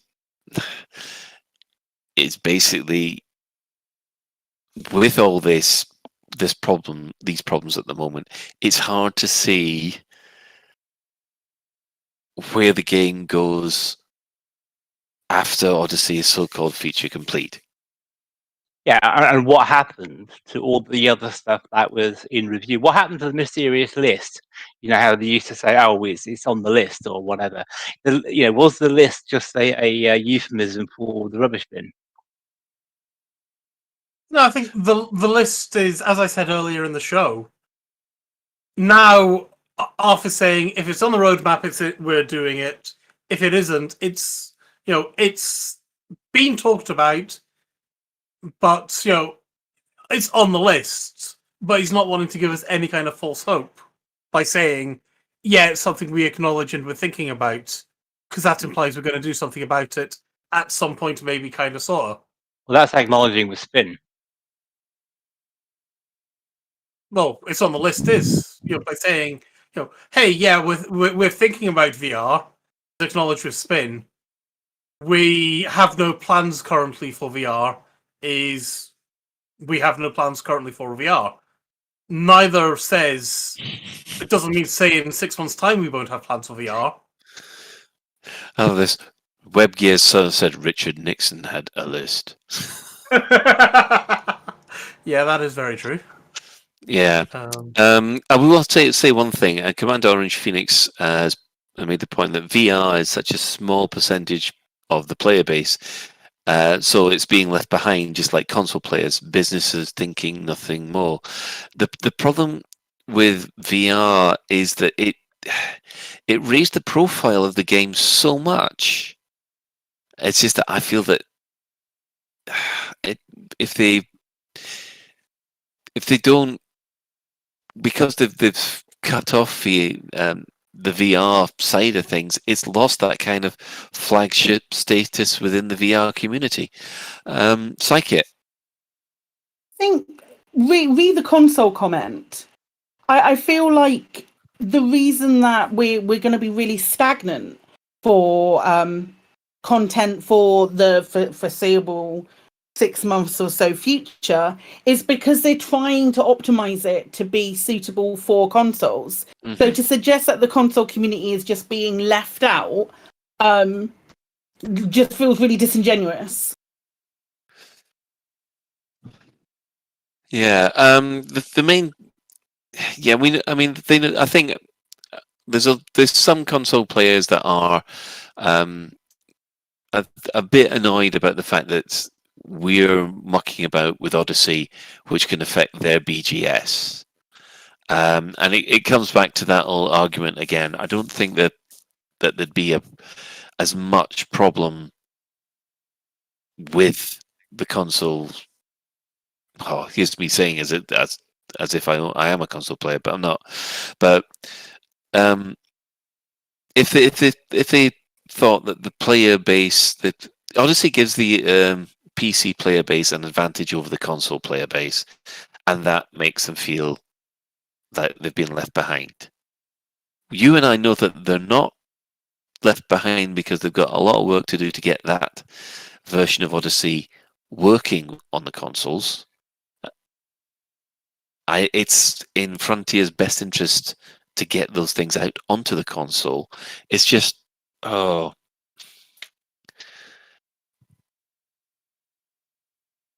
It's just what, Colin? It's just I'm having trouble dealing with the fragmentation. That's all. We've got a lot of people saying, "Oh, that's it. We're not getting stuff for consoles now," or they're annoyed that they feel that they've been left behind. And it does feel like it was made clear. Yeah, I've seen a lot of stuff about broken promises and stuff that was promised in the past, and you're just there going, yeah, there was a lot of stuff there that they were saying, yes, we'd like to, but then technical reality has hit and it's not been possible to do. Yeah, and I think being fair, Colin, I mean, certainly as far as my thinking is concerned, if they had another series, for example, with, I don't know, David or whoever the game director, just explaining, well, we really wanted to do big game hunting, but the code got so complicated or it's so difficult or this, and this, it means we can't do that. I think I'd be fine with it because I'd say, well, great, that was an aspiration, but the reality is now this. What we don't know is where the aspiration is, and we don't know where the reality is. So we can't sort of build anything because we're in this Schrodinger's game state. You know what I think we maybe actually need is a 2021 equivalent of that What's Happening Next in Elite Dangerous that they did put out just after the Kickstarter was coming out, which has got the whole stuff about, you know, walking around on planets said by pretty much everybody. And maybe, you know, these are, I don't know if Frontier will ever say that again because, you know, let's face it, we're holding it to them 8 years after they said it. But with maybe a little bit more careful wording or something like that, they could say, you know, these are dreams, what we have. Yeah, but again, this is where this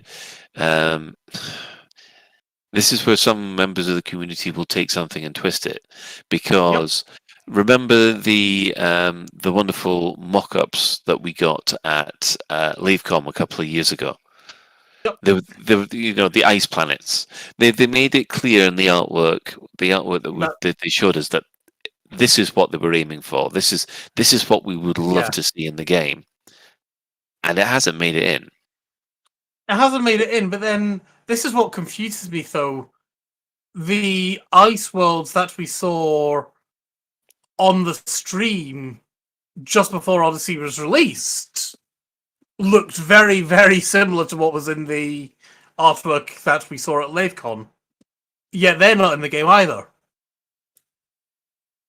Oh no, I've come across ice worlds like that. Okay, so in that case, then I would. If they're there, then I would say that what Frontier promised us is, or what Frontier showed us at LaveCon in 2018 or whatever it was. If they're there, then I'd say it's in the game, and we should stop moaning. Well, you see, this is the issue, is that because people haven't found stuff similar to that picture, they have gone and said, right, that's what they promised us. No, and that was the problem, because people are saying that's what they promised us when they made it clear again and again and again that no, this is what we're aiming for. And I think what you're describing, Colin, is indicative of the erosion of trust that's there. Because if people trusted Frontier, then they wouldn't be able to pick out ice planets, this and this and this. They'd just kind of say, yeah, okay, we know they're there somewhere. Do you see what I mean? They almost is a demand of, give us proof, give us this, give us this, give us this, because we don't believe what you're saying anymore. And that trust issue needs to be addressed. Otherwise, I'm not sure what's going to happen. Right. Well, I think, is there anybody want to bring some final points to this, or just thinking of wrapping this one up? For me personally, I am giving Frontier the benefit of the doubt. Mm-hmm. We'll see what we get at the end of the month. Mm-hmm. I desperately hope it'll be what we're asking for and what we want, but I'm not holding my breath. Well, what is it you want? Because I'm still, I must admit, I'm still a bit confused. What is it that people want? I thought I was quite clear. No, I was talking to Ben. Okay, so my goal, my dream for Elite has always been Grand Theft Spaceship, essentially. Mm-hmm. Yeah, but and key parts of that we've seen in the concept art from back during the Kickstarter days of people running around doing EVAs on their spaceship, of us running around corridors, like CD corridors on Corioluses. Mm-hmm. Not running around a chuffing airport terminal. Where it's the departure lounge of an airport terminal. Yeah. So basically, you're wanting them to, because the size of a Coriolis is absolutely massive, and as is the size of. It doesn't have to be the entire Coriolis. Why can't we get in a lift and go to the bar area in inverted commas, and get in a lift and go to residential section 31 in the outer ring on the platform? Give them different gravities. Let us be able to jump. We could maybe go to an admin and an ops area, and we could actually get official missions from all the official representatives at Lave. We could go to some... Why has this place gone red? What's Miggles done? We could maybe go to some dodgy back alley, because we all know I love going to them.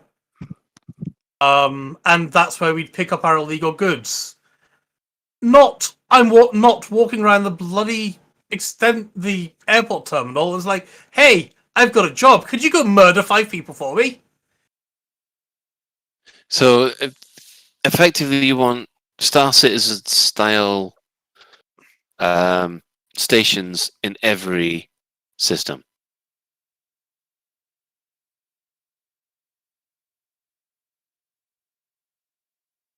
That's generalizing, but I wouldn't say no if we got something like that. I mean, I do want EVAs, and that's Star Citizen. Yeah, you're right. I do want ship interiors. That's in Star Citizen. You're right. I also Okay. want it in every system in the galaxy, and that's Elite Dangerous. I think part of the issue is, I'm just listening to what Ben has been saying, is his expectations of what he wanted is very different to what I wanted, or what Colin wants, or what whoever wanted. And We I all think, want different things. yeah, and I think that's what comes back to what I was saying earlier: is we need someone to stand up and say, "This is what you're going to get," and just so that Ben can set his expectations accordingly, or I can, or whoever can. They can say, "This is what you're going to get." That's exactly what they've been doing. That's why everyone's upset about this no ship interiors. That's why they're saying that they're not taking VR any further. They are beginning to set those expectations. But it's kind of like getting it's question. It's like a question of guess the question, though, isn't it? It's like you have to ask the question to get the response. It should be someone owning the whole thing and saying, "Look, What you've just asked for, Shan. You've just asked for people to ask questions to them, and they're answering these questions. So, do you know what I mean? It's like they're answering questions honestly and openly. Yeah, but I'm with a saying yes it. or no answer, and it's still not good enough, and there's still someone else needs to take ownership for it. Is it just that you just will flat out not believe the CM team, and it has to come from Raven at this point? It's not about the CM team, Si. It's about how to manage customer expectations and how to manage a crisis, and putting look at any kind of company that's had an issue, or even take the Brit. I mean, yes, I know they do a brilliant job all the time, but take a look at British government COVID things. When it's Boris who stands up, it's Matt Hancock who stands up and says, "This is what we're going to do." They don't get the doctor or whoever it is to stand up and say, "This is what we're going to do." It's all about making sure you've got the right person with the right level of seniority. Now, if that's a CM, then great. Tell us the CM is now a game director. But it's all about setting that this is the right person. We take it senior enough to put a director level person in front of the community and do that. And it's just how it's done. Right. Well, okay. I think this is getting a little bit a little bit fractious. We're going to have to. Getting a bit circular, really. Yeah, it is. We do feel like we're going round in circles again, and until oh god, I keep on saying this, until we get more information, we probably still will be going round and round in circles again. Let's say if you listen carefully, I can hear the theme tune to the Magic Roundabout in the background. Anyway, Shan, did you have a happy segment to end on, or is that it was going to be part of Community Corner, really. So I don't know whether you want to talk. Well, we haven't talked about LaveCon, have we? No, that's going to be the next bit of bad news. So let's put all the bad news together, and then I'll do my bit at the end. Yeah. Right, we'll see whether or not. Now, we have to touch on the community corner, and I'm afraid to say, yes, we have further bad news to announce as far as LaveCon's concerned. Following the announcement from the UK government, both Alan and Karen have made the difficult decision that LaveCon 2021 will be online only. The online event will be the same dates, which is the 2nd to the 4th of July. This is because the limit of the size of the indoor gathering and mandatory social distancing makes an event of this nature impossible to hold in person. Obviously, we're sad about this. I think everybody on the crew is sad about this because I think we're all looking forward to it. But Karen and Alan knew that they were taking a risk by planning it so early in the year. For those of you who have booked tickets, we will be emailing you with a choice of carrying your ticket over to 2022. If the hotel prices go up, there may be a small surcharge. Full refund. If you have a VIP ticket, you'll have the option to receive the VIP merchandise and have the refund carry over to next year as a gold ticket. You could have the option to upgrade back to platinum next year. Please note that the default position will be to refund your ticket if we don't hear from you. Please do not message me about tickets via Facebook. Don't contact Karen over Facebook, Twitter, or the social media. If you want to get in touch, please drop them an email at the usual address. They'll also be selling the 2021 polo shirts, LaveCon face masks, LaveCon hoodies, and any leftover merch packs on our website. We aim to get these to you before the virtual event, subject to post and deliveries. We'll be posting about the virtual event soon. Please feel free to add, to make suggestions or offer to host content, etc. Any streaming that weekend from the community, we will be happy to report those. Ben? I want to just add in, please also don't send a PM to myself, Shan, Psychit, or Colin, or any of the other Lave Radio crew. The only person to get in touch with is Karen, and I'm just digging up the email. I think it's info@HWS events, but I'm trying to find it out. You were a little bit too quick for me there, Colin. Sorry. Contact HWS. There we go. Email HWS. That's what I want to do. Come on, email. Clicky email. Okay, yeah. Oh, no, sorry. It is. Oh, I'm going to crash into the Lave station. Don't do that. So if you want to get in touch with Karen, the email address is admin@hwsevents.co.uk. Because, yeah, Karen's getting pinged left, right, and center.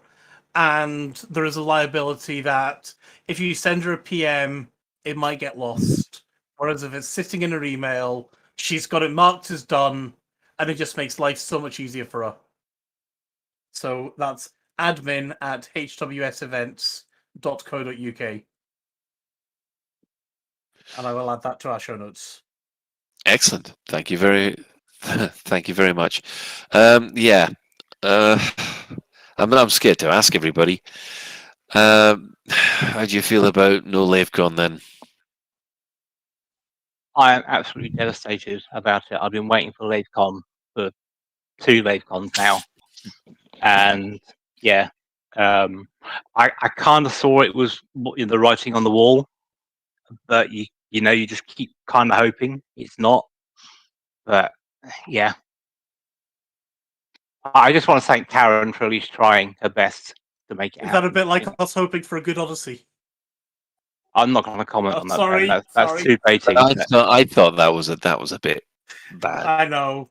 That was because It's too obvious. I'm having a good Odyssey, so to you. Right.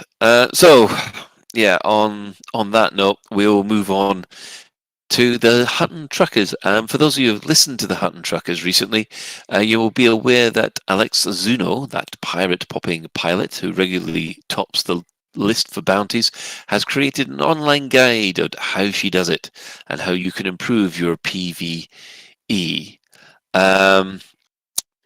A press release has been forthcoming, and it goes as follows: Imperial Navy intervention and rescue approved for Galnet public release. Hunter, a first-hand account of fast, fierce, and effective starship combat for the 34th century.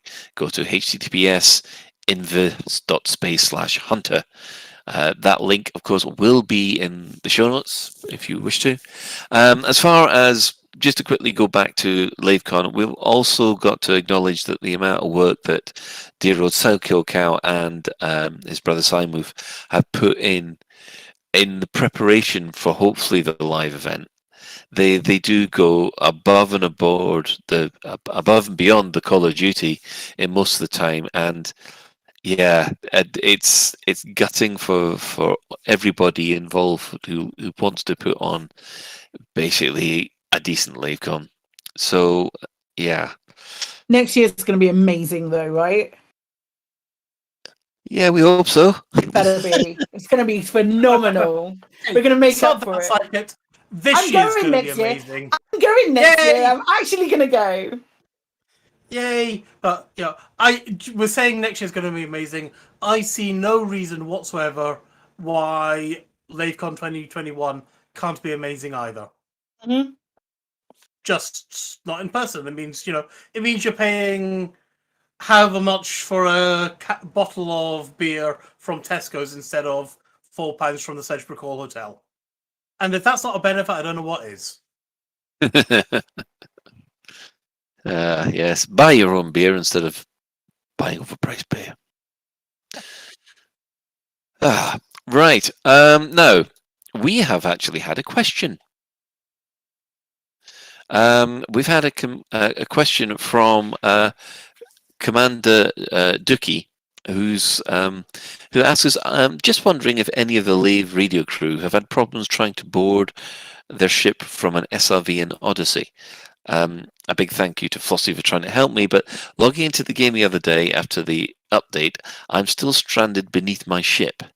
Yeah, I can reboot into Horizons and appear in space, but just wondered if anybody else had the same issue. Since Odyssey landed, I seem to have spent more time downloading patches than actually playing the game. Well, I'm afraid to say that I had something similar where I actually got stuck in in basically what can only be described as an anti-mountain. There seemed to be this massive, deep 3-kilometer hole, which I was happily driving along my SRV, and I just went straight down it, and there's no way you can get out. I'm afraid to say the only way that I got around this was actually by logging into the Elite Dangerous base game, not even Horizons, the base game, and then logging back into Odyssey after that, and then driving back down again. I found there was no way to get that SRV back into the ship if you're kind of trapped. I want to raise 2 points to this, actually, if I can, Colin. Okay. First of all, should have called the Kingfishers. That is correct. Is that what they're calling themselves? That's what they have always called themselves. You learned that really recently, didn't you, Ben? That was part of a quiz that someone... Oh, shit. What's his name again? I can't remember it. No, we're going to let you flounder. Don't worry. Yeah, that was in the quiz that Primetime Casual did recently. But yeah, the Kingfishers, it sounds exactly like their job.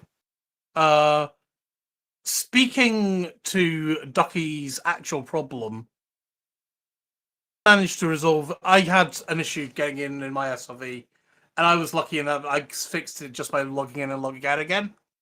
But I know, he's tried that, and that didn't help him, sadly. Only other thing I'd say is support ticket, maybe.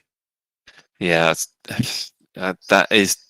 Normally, the support guys are very, very good with that. It's just, I do know they're very busy at the moment. Would you lose a lot of the materials you're holding as well, I wonder? Well, you shouldn't lose any materials. You might lose cargo, but you wouldn't lose your materials. Because as soon as you pick up new materials, that's it, you're in. Yeah, okay. Thank you, Skull, for reminding me of PTC as well. Yeah. I got there in the end. They made me suffer, but I got there. Right. Now for the last bit of the discussion, Shan, you've got a closing remark about the community? Well, it's not really a closing remark. It's more of a kind of community request, really. I'm sure none of you have noticed how positive I've been recently. But what I'm asking for people to do is, I really want to rediscover the wonder and fun of Elite because I know it's there because people tell me it's there, and I've had it in the past. So what I'm asking people to do is give me suggestions of things I can do, places I can go, or even I'm even offering to wing with me and promise I won't blow you up or anything. No stupidity like that. It's just basic. It's just basically show me parts of Elite that you find amazing or wonderful or fun, and then what we'll do is they don't. These other guys don't know this, but then what we'll do is each week I'll report back on what I've done, so maybe the community can kind of try it for themselves. So we actually get a bit of positivity going on, rather than this jaded kind of grumpiness that's about. So there we have it. We have a call for help from Shan.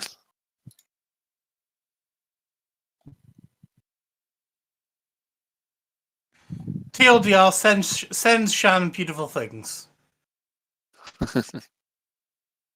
Oh, do you remember when, for example, when Colo visited the I think one of the nebulas for the first time, or whatever. You see a real sense of wonder. The first time you got hyperdicted, or your first time you did this, it's out there in the game. We know it is. It's just getting that back again, and let's show me stuff I might have missed. Commander Zlara has actually raised a very good possibility for you, Shan. You need to mentor a brand new player to the game, and then live vicariously through them. Yeah, and I can actually agree with that because seeing my son and my brother-in-law's eyes as they're discovering/rediscovering the game. Yeah. I'm up for that. Oh my god. Only two of them they are, a master and an apprentice. Yeah, great. It was just before Odyssey that I got like the rest of my D&D group into playing, and it's been really nice. Well, it was a few months before Odyssey, but it's been really nice hearing their reactions to certain things, or like anybody who there's been a couple of times that people have stopped by the stream and said, "Oh, I'm brand new to Elite. Where would you recommend that I go?" and stuff like that. I want to see something really pretty, and obviously the Spirograph Nebula is just around the corner. But things like that would be. It's nice seeing it through other people's eyes. Definitely. Yeah, I'm up for that. I mean, if Colin wants to help out learn to play the game, I'm available. Sorry, couldn't resist it. Yes, I mean this to help Alan. This does sound. It is that sort of thing, though. I mean, it's something I've done in other games, to be fair, and I've even done it in Elite. I mean, I helped Crash get his Elite in combat and all things like that. So, yeah, anything like that. Just, I don't want to say show me a good time because Ben will take the wrong end of it. But you know, like the shaft and run. Yeah, this does sound like a potential LaveCon panel. Cheer up the old git.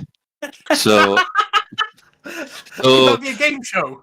Actually, no, hashtag cheer up the old git, I think, is the right way to go. So if anybody would like to contact us using the hashtag cheer up the old git, that would be a useful way of knowing we can pass it on to Shan. Yes, but hashtag cheer up the old git. Cheer up the old gits.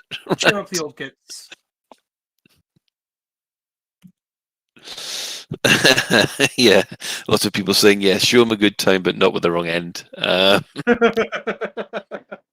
Oh dear,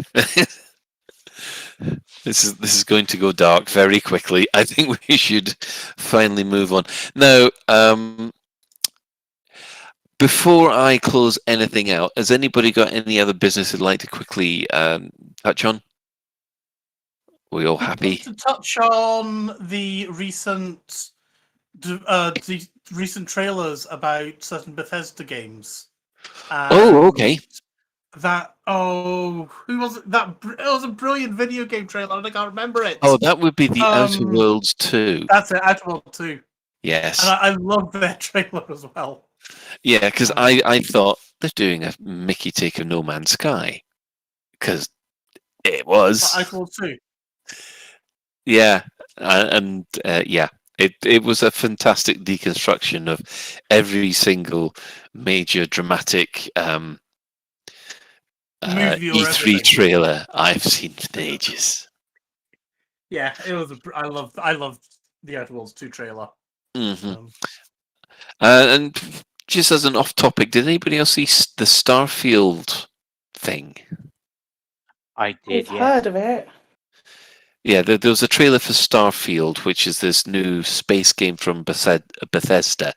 They claim it to be 25 years in the making. But apart from showing someone getting on a spaceship and the spaceship taking off, there was nothing more to it than that. Has Bethesda been going 25 years? Probably. I'm trying to remember when Fallout came out, because that... I thought it also showed them walking around like a hangar or something. Or somewhere that had loads of cargo bays. GT says 25 years because that's when their last IP was made. Oh, 1986, according to Wiki. Oh, definitely then. Wow. Yeah, I can't remember who it was. One of my teammates at work was like, seeing postcards from the 80s. No, that's it. It was a book covers from the 80s. And I'm like, wow, that's 40 years ago. To which I was like, oh, gee, thanks. Thank you so much for that. That hurts me in my soul. Yeah. I enjoyed the trailer. I mean, the question I have in mind is just how big is the game and just how varied are the planets and that sort of stuff. Because the really hard thing to do, which Elite tries to do, is make the stuff as varied and whatever as possible. When you look at that, because I know if it's like an Elder Scrolls game, that looks beautiful, but you're still either on Tamriel or Skyrim or wherever. You haven't got the whole world of the Elder Scrolls to travel around in. Wasn't there one Elder Scrolls game which you did have the entire world to travel around in? I mean, I think, doesn't the Elder Scrolls Online have the entire world? And it's one of the reasons why. No, I don't think so. I think it has regions of the entire world, but you can kind of see what I mean. Is that you can have amazing graphics, or you can have a huge procedurally generated sense of scale. It doesn't seem as though you can have both for the current level of tech we've got. Again, I have to take effect because some of the places I visited, I think the graphics are absolutely astounding, and I think that's a little unfair. Anyway, that's in ESO, Colin. In ESO, the graphics are fantastic, or where? Well, where I've discovered in ESO, yes. Okay, right. I mean, if anybody wants to review my streams that I've done on exploration, and you're welcome to have a look at this. But so is ESO procedure generated, or are they levels and graphics people put in the game? Is that? I haven't played ESO very much, so I wouldn't know. But yeah, oh yeah, like this. Command 11 says, "Well, forget ESO. Skyrim's got mods. I haven't played ESO for quite a while because my free account I've just left. So yeah.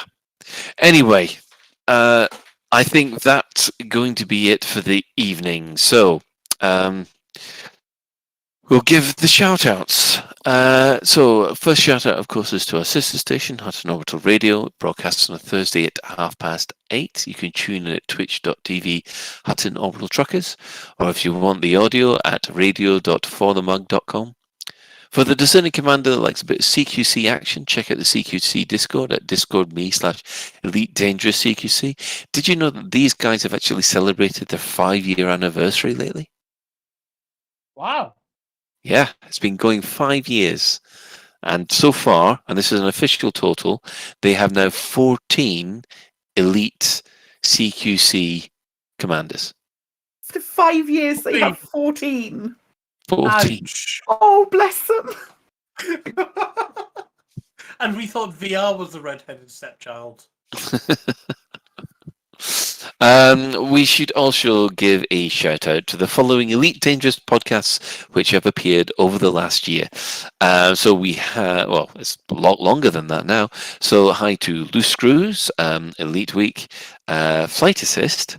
The Spanish speakers have the Elite Cast. There's the Canon podcast, the Fatherhood podcast, Squeaking Fuels, System Chat, the Guard Frequency, Allegrab AM, and yes, if you want a literary discussion about sci-fi and fantasy books, please subscribe to the Data Slate podcast. That's created by our station commander, Alan Stroud. Following this, we have a Galnet News Digest, as provided by Commander Witherspoon and Commander Beetlejude.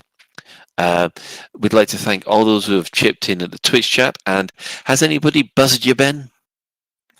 Yep, I've been running around with Commander Niggles whilst I've been doing some... and giving some stations their power back. Excellent. Hello to Commander Miggles. Thank you for keeping our Ben company.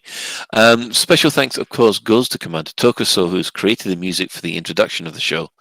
But that is it for another episode of Lave Radio. If you'd like to get in touch with the show, you can email info@laveradio.com, hit us up at facebook.com/laveradio, tweet us at laveradio, and you can join our Discord server by going to discord.io/laveradio. We also have a TeamSpeak server where commanders come to hang out and chat, and you can find that at teamspeak.laveradio.com. Do get in touch if you have any questions, or if you'd like anything, let me start again, or if there's anything you'd like us to discuss in a future episode.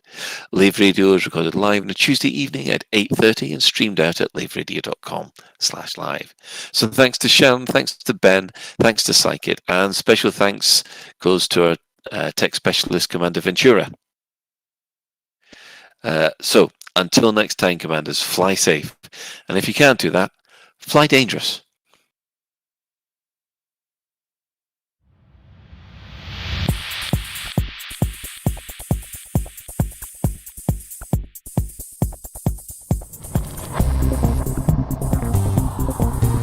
Is your life like this? Sounds like someone having an orange inserted.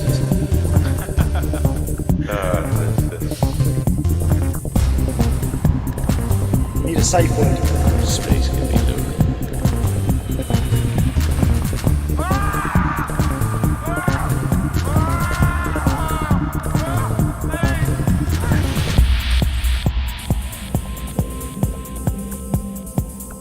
I'm going to see the galaxy.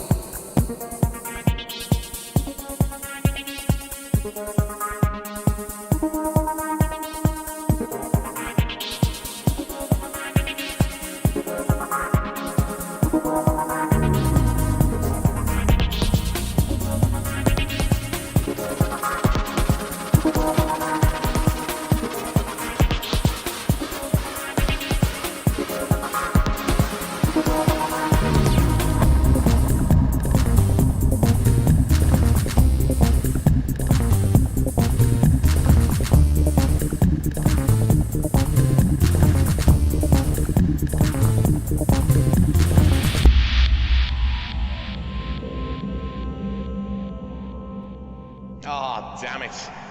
No worries, guys. Hold the fort for 2 seconds. I'll be right back.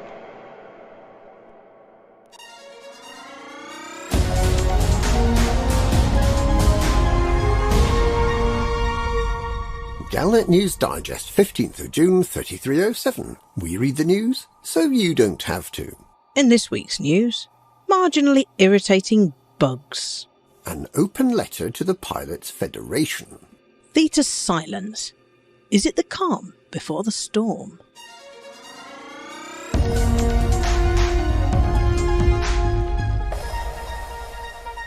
The Anti-Xeno Initiative is finding the space bugs more irritating than usual.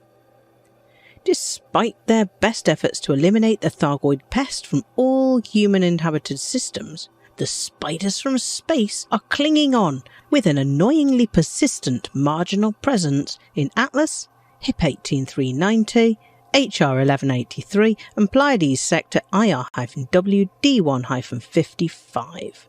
This is despite weeks of their ships being shot into tiny pieces of iridescent space goop. It should not be possible for the celestial starfish to remain in a system once they've all been pumped full of Guardian Gauss ordnance, and yet they remain. What is the Thargoid High Command up to? What is so special about these 4 systems that more and more reinforcements are being pumped in, despite the terrible losses to Tharkind? The AXI has instigated what it is calling Operation Q Ball. Q? As in snooker, not the letter. To find out if it is possible to eliminate the Thargoids from these 4 systems. The entire might of the operation, which boasts some of the best anti-Thargoid combat pilots in the galaxy, will bear down on the Atlas system and try to completely eliminate the Thargoid presence before they have time to send in reinforcements on Thursday. If they fail to completely eliminate the Thargoid presence in this one system out of the 4, they will have demonstrated that the Thargoids have some special reason to remain in these systems. But we can only speculate what that reason might be.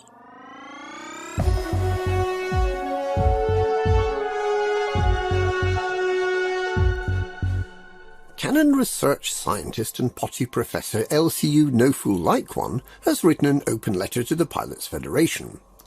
This is a slightly unusual letter because it doesn't address the issue that's on the minds of research commanders everywhere, namely, where have all the barkmounds gone? And as a side note, the most boring biological life form in the galaxy, until bacterial discoloration patches were discovered, really has gone from many, if not all, of the planets that tourists used to flock to see these comical disappointments. In common with most open letters through the ages, LCU's letter addresses a perceived wrong in the galaxy without necessarily understanding or taking account of the ramifications of his proposal. Galnet Digest now presents the distinguished and probably incontinent Research Fellow's unhinged ramblings without further comment. Dear Sirs, a man of my advanced years and galactic standing as a member of the Canon Council can afford 1 or 2 little luxuries in life. One of them being a state-of-the-art Saud Kruger beluga liner with a first-class luxury stateroom and an extensive wine cellar.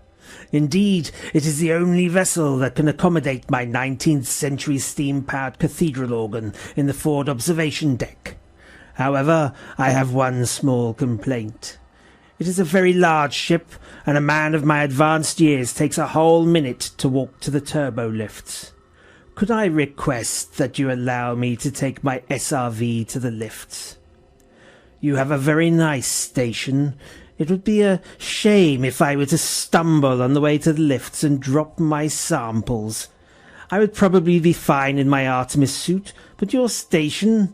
Let's just say you don't want me to drop my samples.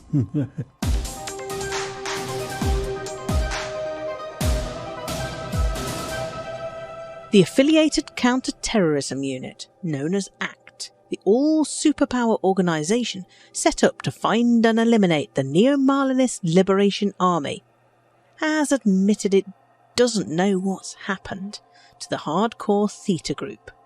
The group responsible for the 9 Martyrs bombings that escaped from the Imperial Serene Harbour detention facility on the 28th of January, apparently with the help of a senior Imperial, and which is widely believed to be NMLA's last hope for causing further large-scale disruption. Senior Agent Tanya Ramirez of the Federal Intelligence Agency, who is seconded to command ACT, explained that the dark comms network used by the NMLA has so far resisted attempts to intercept and crack the ciphers, despite Federal President Jerome Archer's domestic counter-terrorism law and the collection of data pursuant to its provisions. Coupled to this, the NMLA's cell-based organisation means that one captured NMLA operative can only identify a small number of close contacts. the NMLA has been quiet in recent weeks, with just a few minor anti-personnel attacks in Imperial space that were dealt with by local police and didn't require a response from ACT. Ramirez speculated that the elimination of the Neo-Marlinist Order of Madrid may have significantly reduced the terrorist group's ability to act, but could not rule out that another major attack may occur in the future. Possibly in response to the poor reception for this press briefing, ACT later announced the recruitment of more agents from all the superpowers, from the Marlinist Constabulary, from Nova Imperial's Praetorian Guard, and perhaps, hopefully, given their reputation for always getting their man, from the Wallglass Investigations Agency. Sources close to ACT say they are not expecting any major terrorist acts this coming Thursday. And that's this week's Galnet News. Galnet News. We read the news so you don't have to. Ausgezeichnet.